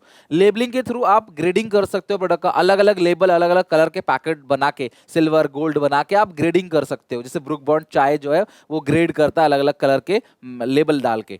प्रमोट सेल, लेबलिंग के अंदर 20% सेल्स एक्स्ट्रा, 20% एक्स्ट्रा, है ना, 5% डिस्काउंट, ऐसा कुछ डाल के ना ये ना प्रोडक्ट को प्रमोट भी करते हैं, एक के साथ एक फ्री। ये सारी की सारी चीजें जो ऊपर लिखते हैं ना प्रमोट करने के लिए, वो पैकेजिंग नहीं है। पैकेजिंग तो वो कंटेनर है जिससे पैक किया, रैप किया है। ऊपर जो लिख रहे हैं ना वो लेबलिंग है। तो कंटेनर भी अच्छा होना चाहिए, उससे भी सेल बढ़ती है, और लेबलिंग भी सेल्स को प्रमोट करता है। पैकेजिंग, लेबलिंग दोनों सेल्स को प्रमोट करता है। और इन्फॉर्मेशन रिक्वायर्ड बाई लॉ, जो लॉ के रिगार्डिंग जो भी इंफॉर्मेशन है, सिगरेट जो है वो कैंसर होता है उससे, बच्चों के लिए माँ का जो दूध है वो सबसे अच्छा है, बेबी फूड में सब लिखा रहता है। तो जो भी लीगल रिलेटेड इंफॉर्मेशन है ना वो भी लिखा रहता है, ओके, लेबलिंग के अंदर। नेक्स्ट है price mix. It refers to all the important decision related to fixing the price of a commodity. It is most crucial element. No product can be launched without a price tag. कोई कुछ तो कुछ, हर चीज का एक price tag है, ठीक है, at least some guidelines for pricing. Pricing is often use as a regulator of the demand of a product. जो प्रोडक्ट की डिमांड है वो कितनी होगी वो प्राइसिंग डिसाइड करेगा। Pricing is consider as an effective competitive weapon. Pricing is often use as a regulator of the demand of product. ये दोनों बातें ध्यान रखना, प्राइसिंग कॉम्पिटिटिव वेपन है और प्राइसिंग ही रेगुलेट करता है डिमांड कितनी होगी, यानी कि डिमांड जो है वो प्राइस कहीं ना कहीं उस डिमांड को अफेक्ट करेगा ही करेगा। कुछ बातों का तुम्हें ध्यान रखना है प्राइस को सेट करने से पहले। सबसे पहला कॉस्ट, अगर कॉस्ट ज्यादा है तो प्राइस ज्यादा, कॉस्ट कम तो प्राइस कम। दूसरा एक्सटेंट ऑफ कंपटीशन, अगर मार्केट में कंपटीशन ज्यादा है, अगर मार्केट में किसी भी अगर कंपटीशन ज्यादा है तो आप प्राइस को रखोगे कम, क्योंकि प्राइस बढ़ाओगे तो कौन आपसे लेगा। तो कंपटीशन ज्यादा है प्राइस कम, और कंपटीशन कम अगर है, कोई भी नहीं, आप अकेले सेलर हो तो प्राइस को बढ़ा सकते हो। डिमांड और यूटिलिटी ज्यादा है तो प्राइस ज्यादा, डिमांड यूटिलिटी कम है तो प्राइस कम। सरकार का law class, law related class, कोई लीगल वार्निंग है कि इस चीज को इससे ज्यादा प्राइस में नहीं बेच सकते तो आप प्राइस कम रखोगे। कोई लीगल वार्निंग नहीं है सरकार की तो प्राइस महंगा कर सकते हो।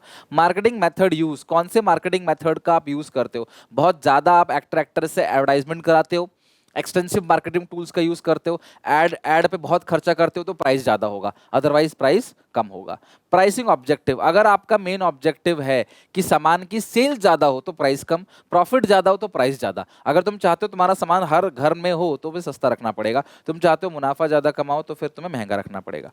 Fixing, price fixation process is also affected by other element of marketing such as distribution system, quality of salesman employed, quality and amount of advertisement, sale promotion effort, the type of packaging, product differentiation, credit facility and customer service, ये सारी चीजें भी price पे impact डालती है।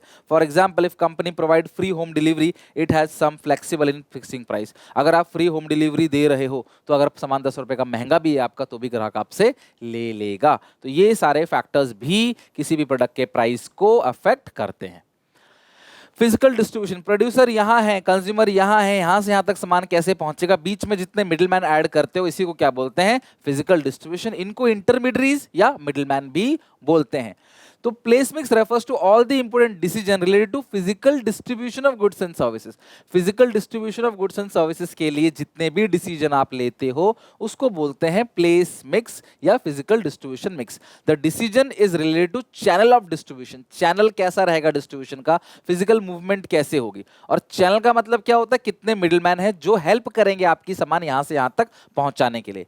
NCERT क्या कहता है, physical distribution cover all the activity required to physically move goods from manufacturer to the customer. तो फिजिकल डिस्ट्रीब्यूशन के अंदर वो सारे एक्टिविटी आ जाती हैं जिनकी जरूरत है सामान को मूव करने में मैन्युफैक्चरर से लेकर कस्टमर तक। अब टाइप्स ऑफ डिस्ट्रीब्यूशन लेवल, एक होता है जीरो लेवल या डायरेक्ट लेवल। कुछ सामान ऐसे हैं जो डायरेक्टली कंपनी सीधे कस्टमर के घर भेज देती है, बीच में कोई भी मिडिलमैन नहीं है, इसको बोलते हैं zero level channel. Sale can be through internet, teleshopping, mail order house, direct sales by appointing salesman, salesman को अपॉइंट करके आप डायरेक्टली भी सेल्स कर सकते हो, तो उसको बोलते हैं जीरो लेवल। अगला आता है इनडायरेक्ट लेवल। जीरो लेवल में कोई भी नहीं था, कंपनी से सीधे। इनडायरेक्ट लेवल में क्लास वन लेवल, यानी कि वन लेवल में क्या होगा, खाली रिटेलर होगा, तो कंपनी बेचेगी रिटेलर को, रिटेलर किसको बेचेगी, कस्टमर को। तो एक होगा, जैसे diamond jewellery, expensive car, watches, इन सब चीजों के लिए। और जो ग्रोसरीज होती हैं, घर का राशन होता है, उसके लिए टू लेवल यूज किया जाता है।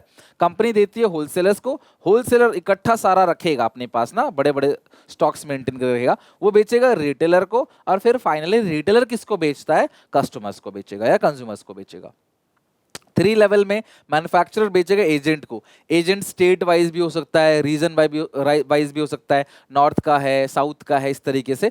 होलसेलर फिर वो बेचेगा होलसेलर को, होलसेलर रिटेलर को, रिटेलर बेचेगा कंज्यूमर को, इसको बोलते हैं थ्री लेवल चैनल।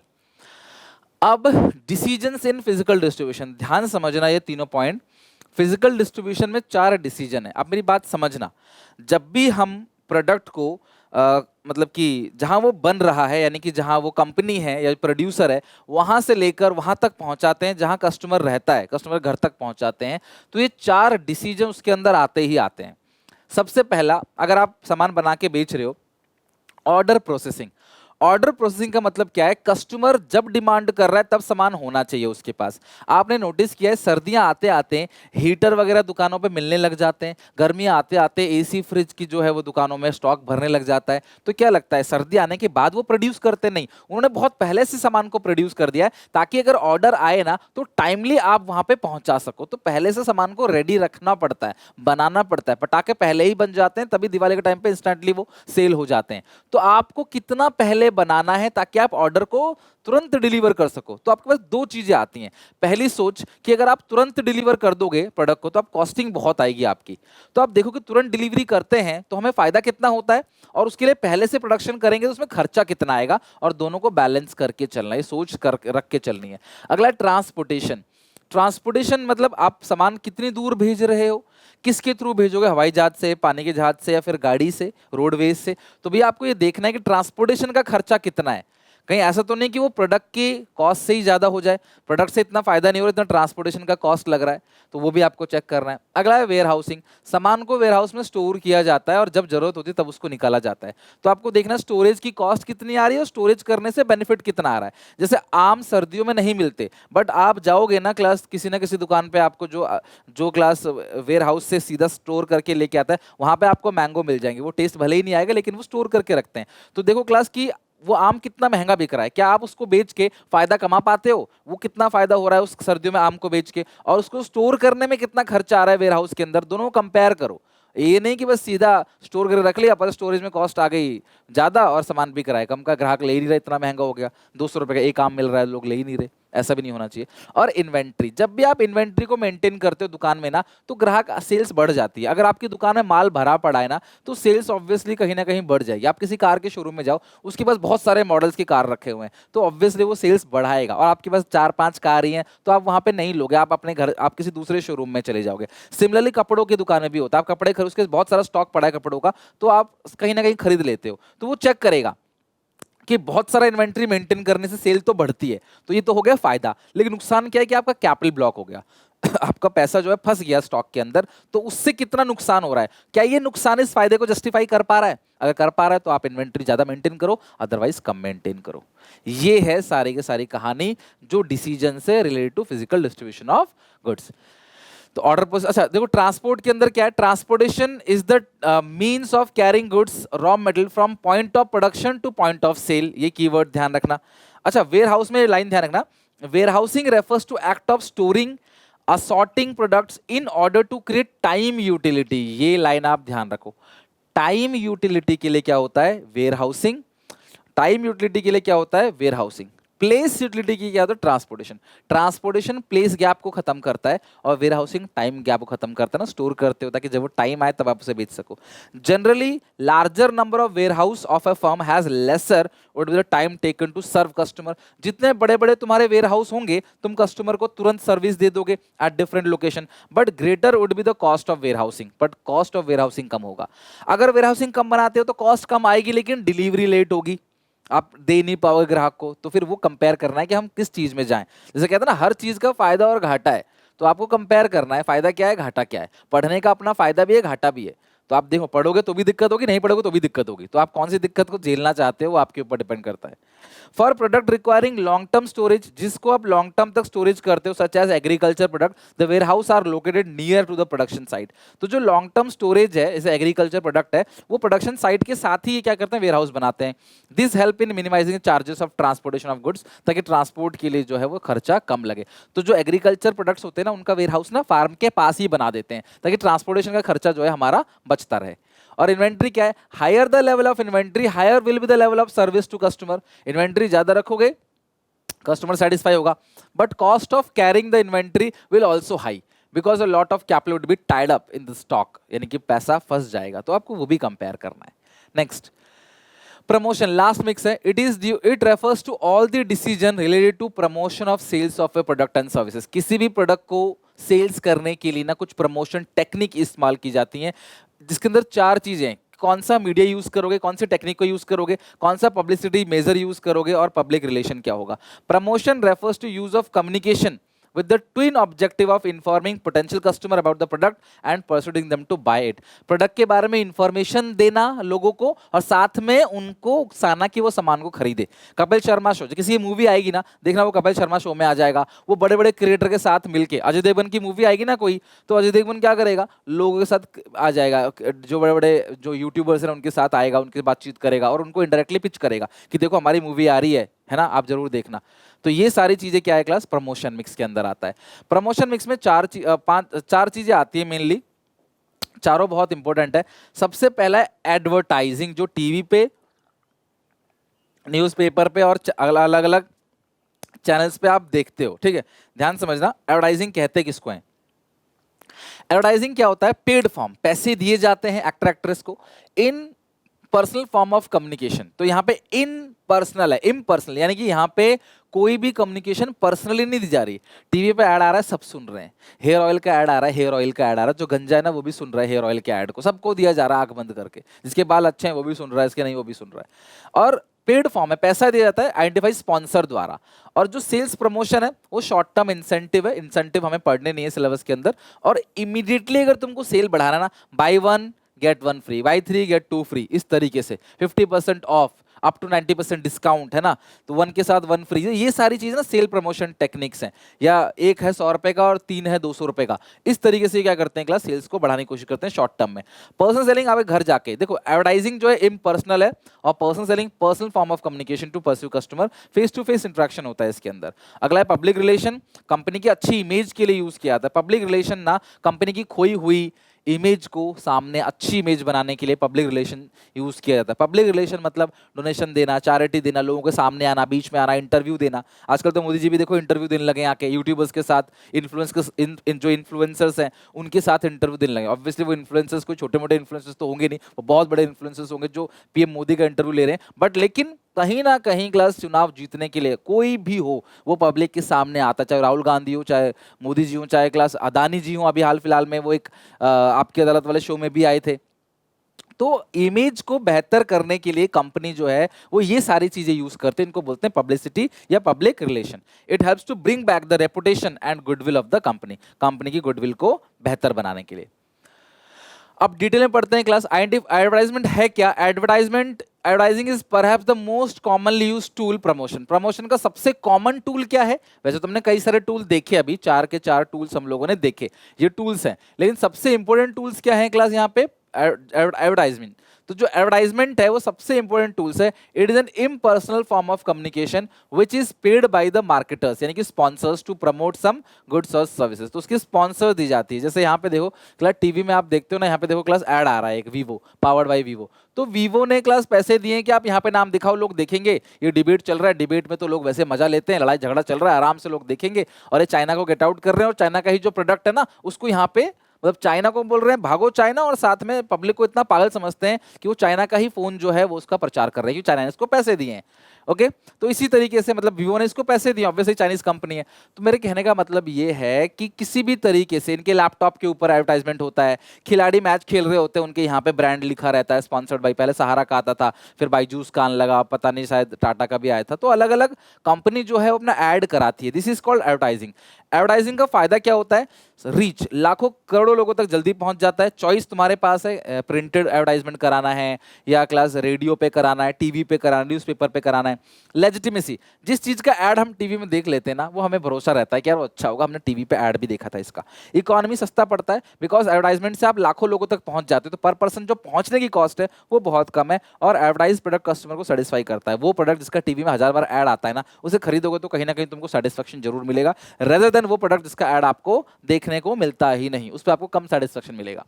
अगला है sales promotion.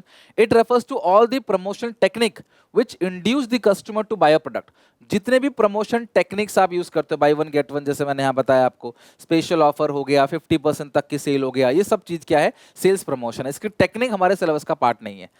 जो इंश्योरेंस पॉलिसी वगैरह या जो कस्टमाइज प्रोडक्ट है जो आपके हिसाब से बनेगा, इंडस्ट्रियल गुड्स हो गया, उसके लिए पर्सनल सेलिंग होती है, यानी कि सेलिंग पर्सनली आपके पास आके फेस टू फेस इंटरेक्ट करके सेल करेंगे। फायदा यह है पर्सनल इंटरेक्शन होगा इसके अंदर, फीचर्स में two way communication, advertising is one way communication. Amitabh Bachchan ji आ रहे हैं, ऐड करके चले जा रहे हैं, लेकिन यहाँ पे आप क्रॉस क्वेश्चनिंग पूछ सकते हो, यहाँ पे आप अच्छा रेस्पॉन्स ले सकते हो, एक रिलेशनशिप भी डेवलप हो जाता है बायर सेलर के बीच में, और कन्विंसिंग पावर जो है ना वो बढ़ जाती है। तो आप बेटर कन्विंस कर सकते हो कि भाई नहीं ले रहे तो क्यों नहीं ले रहे। आपको मतलब 10 लोगों के पास ये बंदा जाएगा ना तो 5-6 लोगों को बेच देगा। टीवी में 1 लाख लोगों तक को एडवर्टाइजमेंट देख रहे हैं, लेने वाले जो है वो सिर्फ 10-15 होंगे। तो कन्वर्जन रेट जो है इसके अंदर बहुत ज्यादा है, और फीडबैक भी करेक्ट मिल जाता है। फीडबैक मतलब क्या होता है कि भाई क्या हो गया, आप अगर प्रोडक्ट नहीं खरीद रहे तो क्यों नहीं खरीद रहे, क्या चेंजेस कर सकते हैं इसमें, क्या बेहतर बनाए जो आप प्रोडक्ट खरीदने के लिए तैयार हो जाएं। तो ये उस तरीके से फीडबैक भी इनको मिल जाता है, जिससे वो प्रोडक्ट को भी आगे फ्यूचर में बेहतर बनाते हैं। तो एडवर्टाइजमेंट का फॉर्म क्या है, डिफरेंस की बात करें, इम्पर्सनल फॉर्म ऑफ कम्युनिकेशन है, और पर्सनल सेलिंग जो है वो है personal form of communication. Flexibility की बात करें तो एडवर्टाइजिंग लेस फ्लेक्सिबल है, क्योंकि एक स्टैंडर्डाइज मैसेज है वही सबको जा रहा है, जबकि पर्सनल सेलिंग जो है वो मोर फ्लेक्सिबल है। Message can be change according to the type of customer, customer के जो टाइप है उसके अकॉर्डिंग मैसेज को चेंज किया जा सकता है। जो एडवर्टाइजमेंट है वो लाखों करोड़ों लोगों तक पहुंच सकता है, जबकि जो पर्सनल सेलिंग है वो सिर्फ लिमिटेड कस्टमर तक पहुंचता है ना, सब तक नहीं पहुंच सकते आप। Cost per person is less, advertisement में पैसा तो खर्च होता है, लेकिन वो टीवी पे लाखों लोगों करोड़ों लोगों तक दिख जाता है, कॉस्ट पर पर्सन लेस है, और मार्केट को बहुत कम समय में करोड़ों लोगों तक पहुंचा देता है। लेकिन यहाँ पे ना आप कॉस्ट पर पर्सन जो है वो क्लास बहुत ज़्यादा है, आप लिमिटेड लोगों तक पहुंच सकते हो। मार्केट को शॉर्ट टर्म में कवर करता है, यहाँ मार्केट को कवर करने में ना बहुत ज़्यादा समय लगता है, एक एक इंसान के पास जाके अप्रोच करना। यहाँ पे मास मीडिया का यूज़ होता है, टीवी रेडियो न्यूज़पेपर, यहाँ पे कोई मास मीडिया यूज़ नहीं होता। फीडबैक यहाँ पे कोई फीडबैक नहीं मिलेगा, जबकि पर्सनल सेलिंग में डायरेक्टली फीडबैक मिलता है। यूजफुल किसके लिए होता है, स्टैंडर्डाइज्ड गुड्स के लिए, जो सब खरीदते हैं, ग्रोसरी वगैरह हो गया उन सब के लिए। लेकिन ये किसके लिए होता है, इंडस्ट्रियल और कस्टमाइज्ड प्रोडक्ट जो स्पेशली आप ही लोगों के लिए बनाया गया उसके लिए ज्यादा फायदेमंद होता है।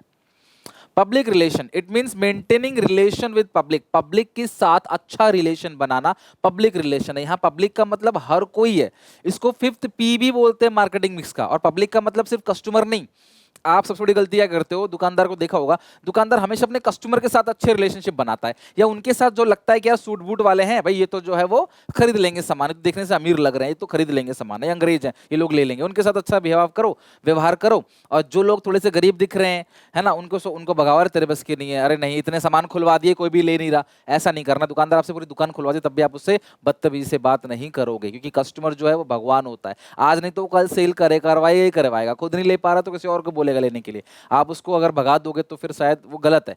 तो हर किसी के साथ, नॉट ओनली कस्टमर, आपके एम्प्लॉयज के साथ। अब सोचो कंपनी के एम्प्लॉय ही कंपनी के प्रोडक्ट की बुराई करेंगे तो वो अंदर के लोग हैं ना भैया, फिर तो कोई प्रोडक्ट नहीं लेगा।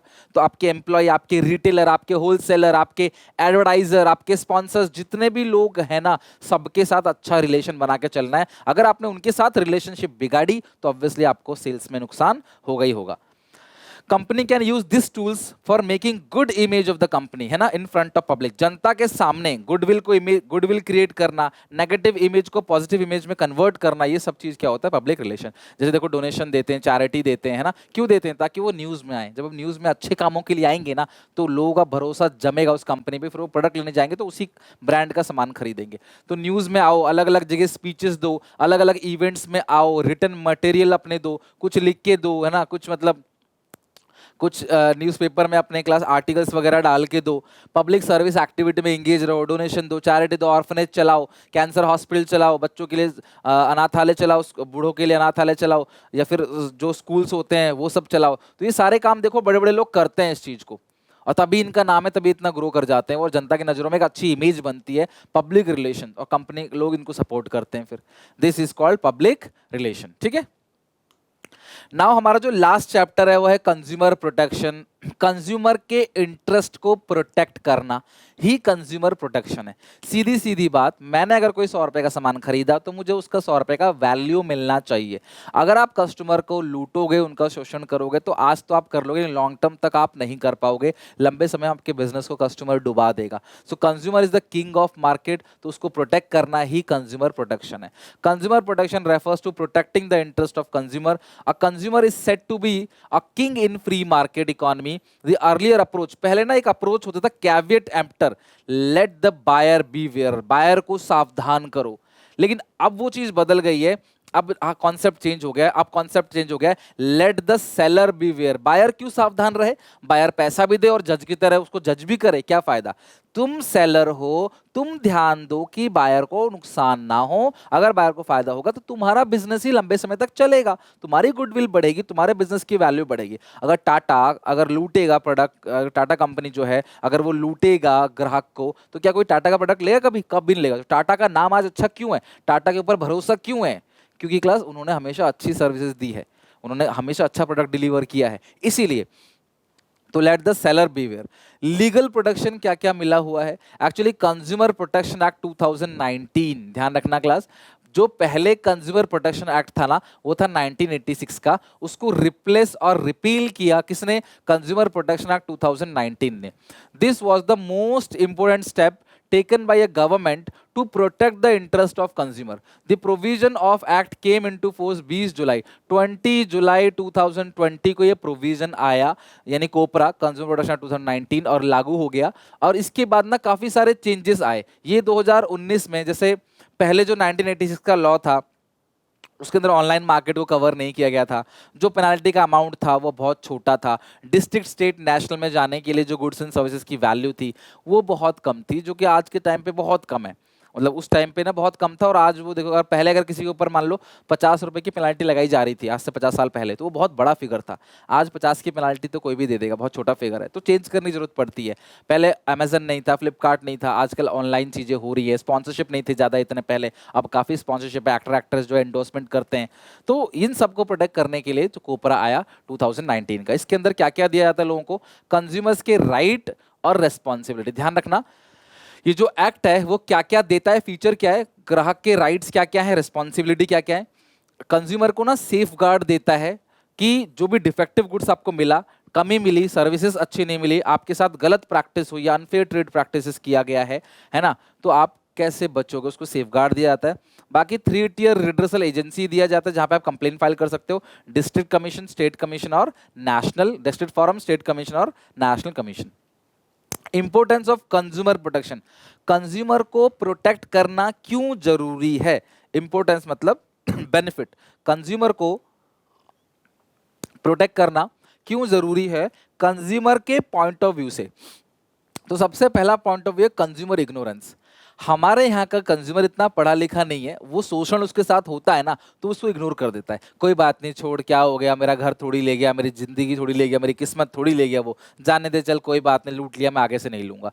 तो भैया उनको प्रोटेक्ट करने की बहुत जरूरत है। उनको पता ही नहीं होता कि यार उनका राइट्स क्या क्या है, उनकी रिस्पॉन्सिबिलिटी क्या क्या है, क्या क्या रिलीफ उनको मिलेगा अगर उनका शोषण हुआ है, तो वो पता ही नहीं है, तो उनको प्रोटेक्ट करने की जरूरत है। अनऑर्गेनाइज कंज्यूमर, कंज्यूमर ऑर्गेनाइजेशन जो हमारे यहाँ पे हैं, जो कंज्यूमर के बिहाफ में कंप्लेन फाइल करते हैं, वो बहुत कम है इसीलिए। और अगला है वाइड स्प्रेड एक्सप्लोशन, बहुत ज्यादा शोषण होता है।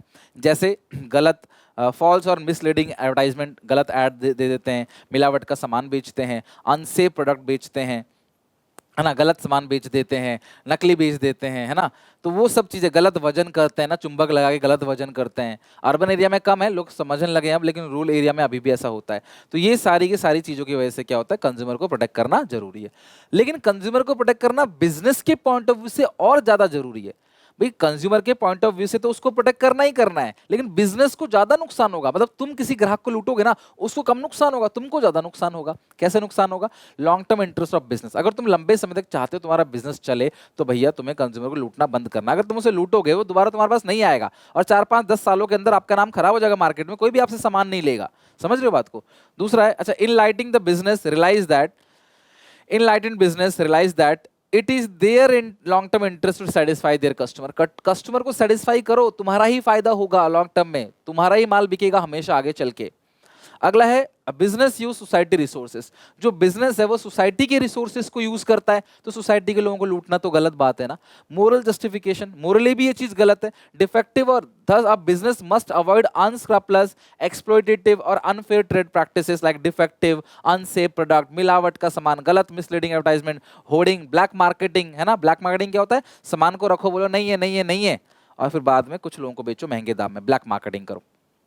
सामान जब महंगा हो गया तो उसको छुपा लो कि भैया वो है ही नहीं, खत्म हो गया जी, और वो 2-4 दिन बाद उसको फिर महंगे दाम में बेचो, हर जगह फैल जाएगी भाई नहीं है नहीं है नहीं है, तो जो थोड़ा बहुत है वो महंगे दाम में बिक जाएगा। तो ऐसी चीजों को गलत करना, ये वो मोरली भी गलत है। और अगर आप बिजनेस में ग्राहक को लूटना चालू करोगे तो सरकार तुम्हारे बिजनेस पे अटैक करेगी, तुम्हारे यहाँ पे तुमको उठा के ले जाएगी, तो इससे तुम्हारे बिजनेस का नाम खराब होगा। मतलब गवर्नमेंट इंटरवेंशन करेगी, है ना, सरकार टांग अड़ाएगी, तुम अगर लूटोगे तो फिर तुम्हारा नाम खराब होगा, है कि नहीं।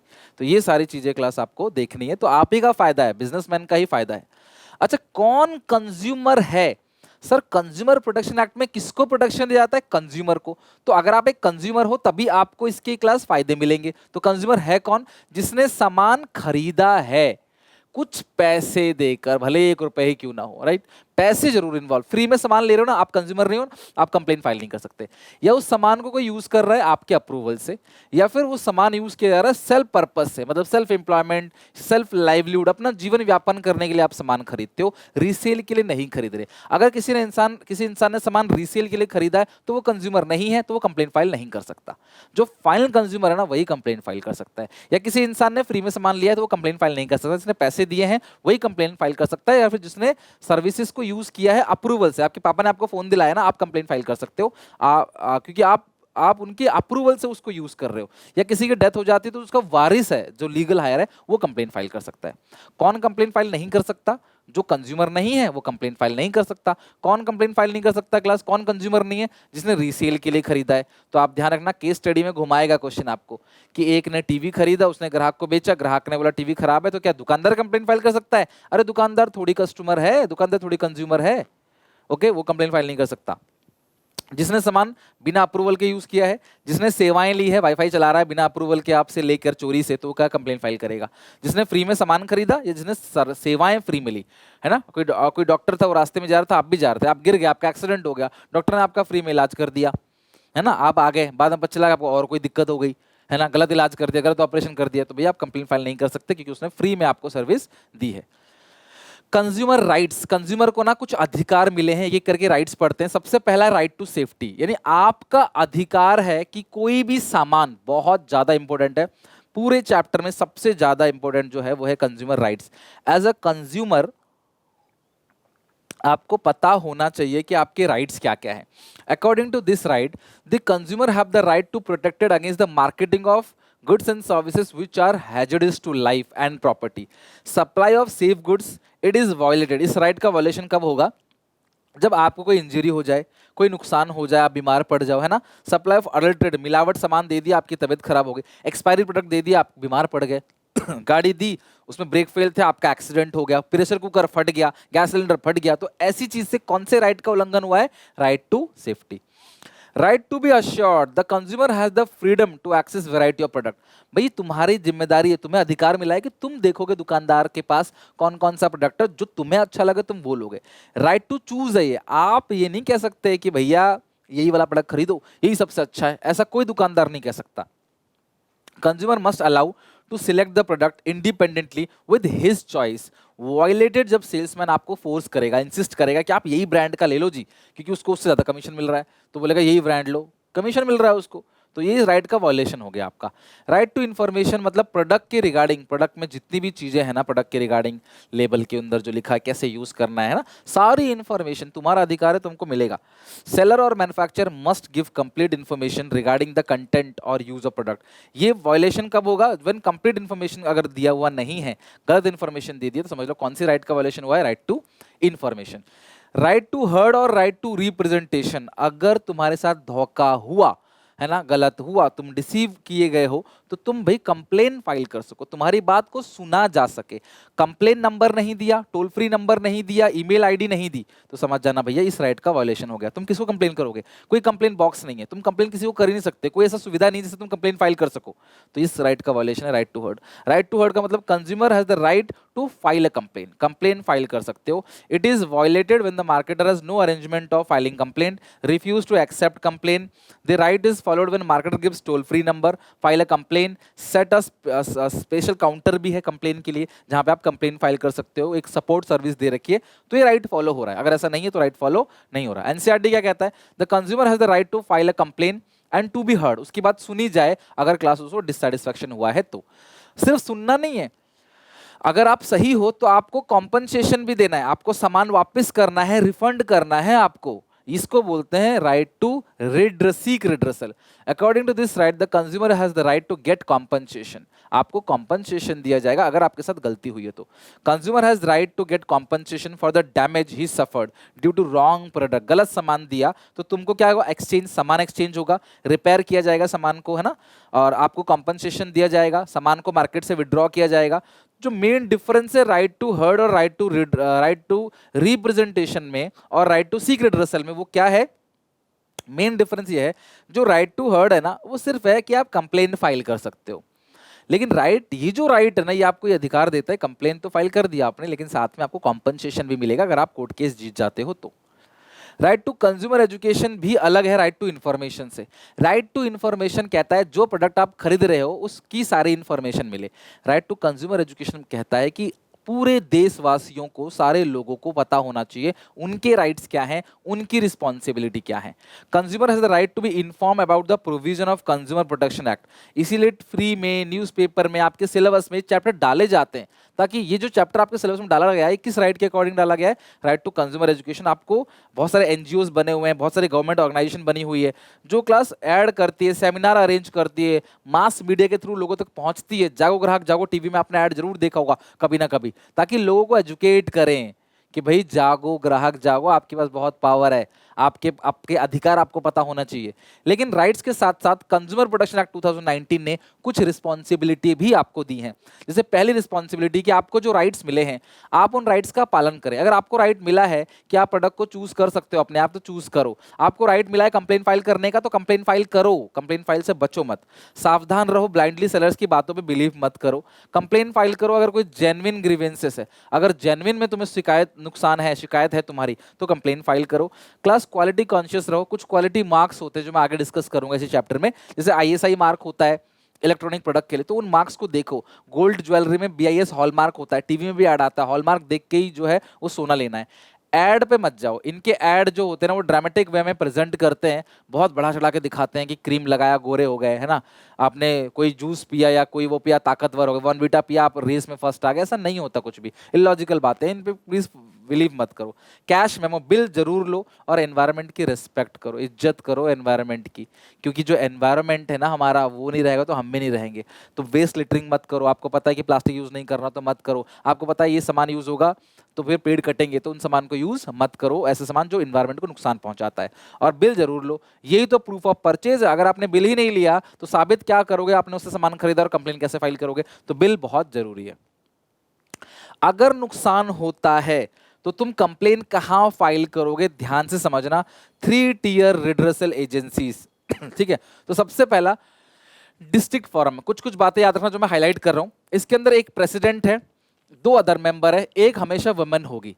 प्रेसिडेंट जो है वो रिटायर और वर्किंग जज है डिस्ट्रिक्ट कोर्ट का, और अपॉइंट किसने किया है? स्टेट गवर्नमेंट ने। और कंप्लेन जो फाइल करोगे वो 1 करोड़ या उससे कम, अगर आपका सामान 1 करोड़ का भी है या 99,99,000 का भी है तो भी क्लास आप कहां कंप्लेन फाइल करोगे? डिस्ट्रिक्ट कमीशन में। आपकी कंप्लेन लेने के बाद आपके सामान को लैब में भेजा जाएगा और फिर रिपोर्ट निकाली जाएगी, उसके हिसाब से जुडिक्शन होगा, यानी कि जज जो है वो आपको डिसीजन सुनाएगा। अगर आप खुश हो तो ठीक है, नहीं खुश हो तो आप अपने जजमेंट को चैलेंज कर सकते हो नेक्स्ट 45 डेज में स्टेट कमीशन में, और ऊपर वाले कोर्ट में आप चैलेंज कर सकते हो, लेकिन 45 डेज के अंदर, ये डेट ध्यान रखना, ठीक है। और फिर स्टेट कमीशन में कौन कौन बैठता है? एक प्रेसिडेंट, 2 अदर मेंबर, यहाँ पे भी वुमेन है, और प्रेसिडेंट रिटायर और वर्किंग जज है, इस टाइम हाई कोर्ट का, उस टाइम डिस्ट्रिक्ट कोर्ट का था। यहाँ भी अपॉइंट कौन होगा? कौन करेगा? स्टेट गवर्नमेंट करेगी। और लेकिन यहाँ जो सामान है वो 1 करोड़ से ज्यादा है, 1 करोड़ से प्लस है और 10 करोड़ तक है। 10 करोड़ भी इसी के अंदर कवर होगा, 1 करोड़ से ऊपर भी कवर होगा। 1 करोड़ अगर 1 करोड़ का है, ध्यान रखना, फंसाया क्वेश्चन, 1 करोड़ का है तो डिस्ट्रिक्ट, 1 करोड़ 1 रुपए का है तो स्टेट, 10 करोड़ का है तो भी स्टेट। और आप कंप्लेन फाइल यहां कर सकते हो डायरेक्टली। तो इस कोर्ट के अंदर कौन कौन आएगा? जो सेटिस्फाई नहीं है डिस्ट्रिक्ट से वो आएगा, और प्लस वो डायरेक्टली एंट्री ले लेगा जिसके सामान की कीमत 1 करोड़ से ज्यादा और 10 करोड़ रुपए तक है। और फिर जजमेंट सुनाया जाएगा, लैब में भेजा जाएगा रिपोर्ट, और अगर आप सेटिस्फाई नहीं हो उस रिपोर्ट से, उस जजमेंट से, तो 30 दिन के अंदर क्लास आप नेशनल में भी जाके कंप्लेन फाइल कर सकते हो। तो मेरा सामान 100 रुपए का था, मैं गया डिस्ट्रिक्ट में सेटिस्फेक्शन नहीं मिला, फिर मैं गया स्टेट में, सेटिस्फेक्शन नहीं मिला तो मैं कहां जाऊंगा, नेशनल में। या फिर मेरा सामान 5 करोड़ का था तो मैं सीधे सीधे स्टेट में जाऊंगा, स्टेट से नहीं मिला सेटिस्फेक्शन तो मैं कहां जाऊंगा, नेशनल के अंदर, राइट। अब नेशनल कमीशन में भी एक प्रेसिडेंट है, 4 मेंबर हैं, एक वुमेन होगी, और अपॉइंट इन सबको कौन करता है, नाउ सेंट्रल गवर्नमेंट। पिछले था स्टेट, इसमें सेंट्रल गवर्नमेंट। और यहाँ पे सामान की कीमत 10 करोड़ से प्लस ही होनी चाहिए। 10 करोड़ 1 रुपए है तो आप यहाँ पे आओगे डायरेक्टली, सर मेरा सामान 11 करोड़ का है, मैं कहाँ कंप्लेन फाइल करूंगा, यहाँ पे। और सेटिस्फेक्शन नहीं मिला तो विद इन 30 डेज आप क्या कर सकते हो, सुप्रीम कोर्ट, देश के सर्वोच्च न्यायालय में जाके आप अपील कर सकते हो। सर मेरा सामान 50 रुपए का था, मुझे यहाँ भी सेटिस्फेक्शन नहीं मिलेगा, वो बोलेगा भाई भाग यहाँ से, घर जा अपने, तू इतना सच्चा है, तू डिस्ट्रिक्ट पे भरोसा नहीं कर रहा, स्टेट पे भी नहीं कर रहा, नेशनल पे भी नहीं कर रहा। सर मेरा सामान 5 करोड़ का है, मैं स्टेट में गया था, स्टेट से नहीं मिला तो मैं नेशनल में आया हूं, तो क्या मैं सुप्रीम कोर्ट में जा सकता हूं, नहीं, तुम भी घर भागो। तो यानी कि सुप्रीम कोर्ट में वही इंसान जा सकता है जिसने पहली एंट्री ही नेशनल में ली हो, क्योंकि उसको एक बार और मौका मिलेगा, तो वही सुप्रीम कोर्ट में जा सकता है। सर्वोच्च न्यायालय पूरे देश का एक सुप्रीम कोर्ट है भैया, सब लोग घुसेंगे तो फिर कुछ हो ही नहीं पाएगा, काम वैसे ही नहीं हो पाएगा, केस बहुत ज्यादा रहते हैं। तो सुप्रीम कोर्ट में वही जा सकता है इसकी सामान्य कीमत 10 करोड़ से ऊपर हो। अच्छा, एक बहुत अच्छा काम किया है, मेडिएशन सेल बना दिया गया है। अब पता है क्या होता है, अब कंज्यूमर को क्या करते हैं, आप कंज्यूमर ने केस फाइल किया तो दुकानदार को बुलाते हैं, ग्राहक को बुलाते हैं और दोनों के बीच में सेटलमेंट करा देते हैं कि भाई तुम आपस में कर लो सेटलमेंट, कोर्ट तक मत जाओ, कोर्ट के केस में फंसो मत, ऑलरेडी बहुत भीड़ है, आपस में सेटलमेंट कर लो, तुम खुश तो कोर्ट को बीच में नहीं आना, उसको मेडिएशन सेल बोलते हैं, ठीक है।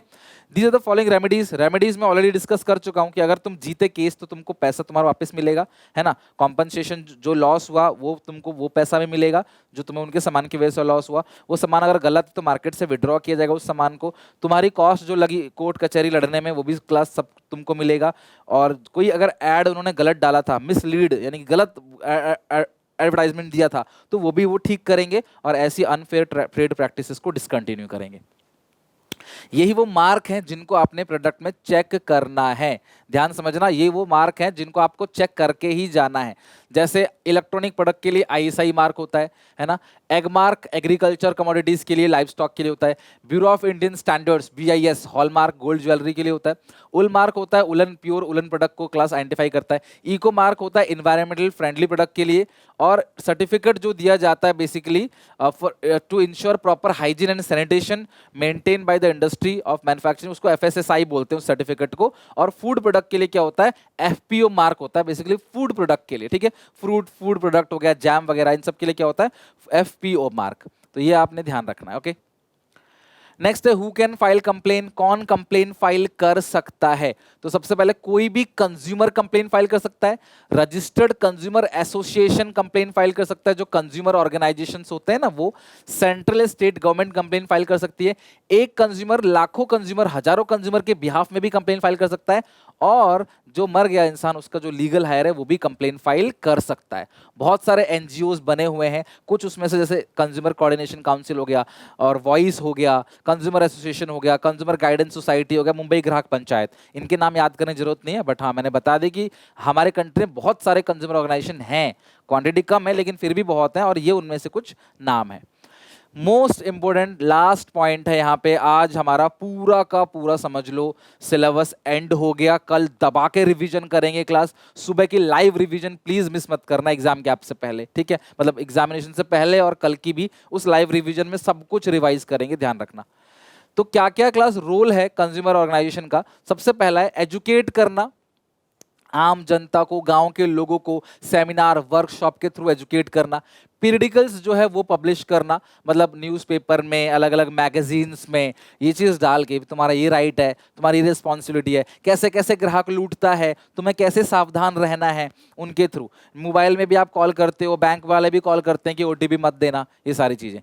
कंपैरेटिव टेस्टिंग, प्रोडक्ट की टेस्टिंग करोगे ना, जो भी कंज्यूमर प्रोडक्ट अलग अलग जगह बिक रहा है, आपको डाउट कहीं पे है, जाओगे उसका सैंपल लोगे, उसकी टेस्टिंग करोगे, इनकरेज करोगे कंज्यूमर को स्ट्रांगली की प्रोटेस्ट करे, अगर तुम्हारे साथ गलत हो रहा है ना, तो तुम्हारे साथ कोई भी अनफेयर ट्रेड प्रैक्टिसेस हो रही है ना, तो तुम प्रोटेस्ट जरूर करो। लीगल असिस्टेंस दोगे कंज्यूमर को कंप्लेन फाइल करने के लिए, उनके बिहाफ में आप कंप्लेन फाइल करोगे, एक इनिशिएटिव चलाओगे filling cases in consumer court in interest of the village. आम जनता, अगर मान लो मास लोगों के साथ शोषण हो रहा है, पूरे गांव के लोग या फिर मल्टीपल लोगों के साथ शोषण हो रहा है, सिर्फ एक इंसान के नहीं, के साथ नहीं, तो भी क्लास आप उन सबके बिहाफ में कंप्लेन फाइल करोगे और लोगों को मोटिवेट करोगे कि जो क्वालिटी मार्क्स होते हैं ना, उन क्वालिटी मार्क्स को देखते हुए प्रोडक्ट को लें।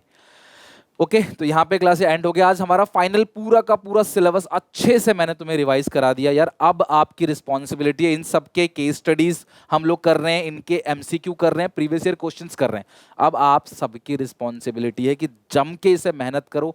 कोई डाउट कोई दिक्कत हो कॉमेंट सेक्शन में पूछो। एसपीसीसी ऐप पे जो 3 प्रीमियम मॉक टेस्ट है उनको बनाओ, लेकिन किसी भी तरह से खत्म करो। और कल सुबह की लाइव क्लास में मिलते हैं 6 बजे, कल सुबह लाइव में मिलेंगे। और 22 तारीख को परसों सुबह 5 बजे लाइव क्लास मिलेंगे। कंप्लीट सिलेबस का इन 2 लाइव के अंदर रिवीजन कराऊंगा, आपके सारे डाउट्स लूंगा और जो भी आपके मन में एंजाइटी स्ट्रेस टेंशन है ना, खत्म करूंगा, मोटिवेट करूंगा आपको, ताकि आपका पहला मेरे सब्जेक्ट का पेपर बहुत अच्छा जाए। तो मिलते हैं नेक्स्ट वीडियो में। Till then take care, bye. बहुत सारी वीडियोस आने वाली है स्केड्यूल के अकॉर्डिंग, देखते चलो, सीखते चलो और हो सके तो 1 घंटा सुबह ना इनको याद करना, लिख लिख के प्रैक्टिस करना। हालांकि जो सैम्पल पेपर में दे रहा हूँ आपको, जो मॉक्स में दे रहा हूँ, उसके अंदर सब कुछ कवर हो जाएगा। सो मिलते हैं नेक्स्ट वीडियो में। Till then take care, bye bye.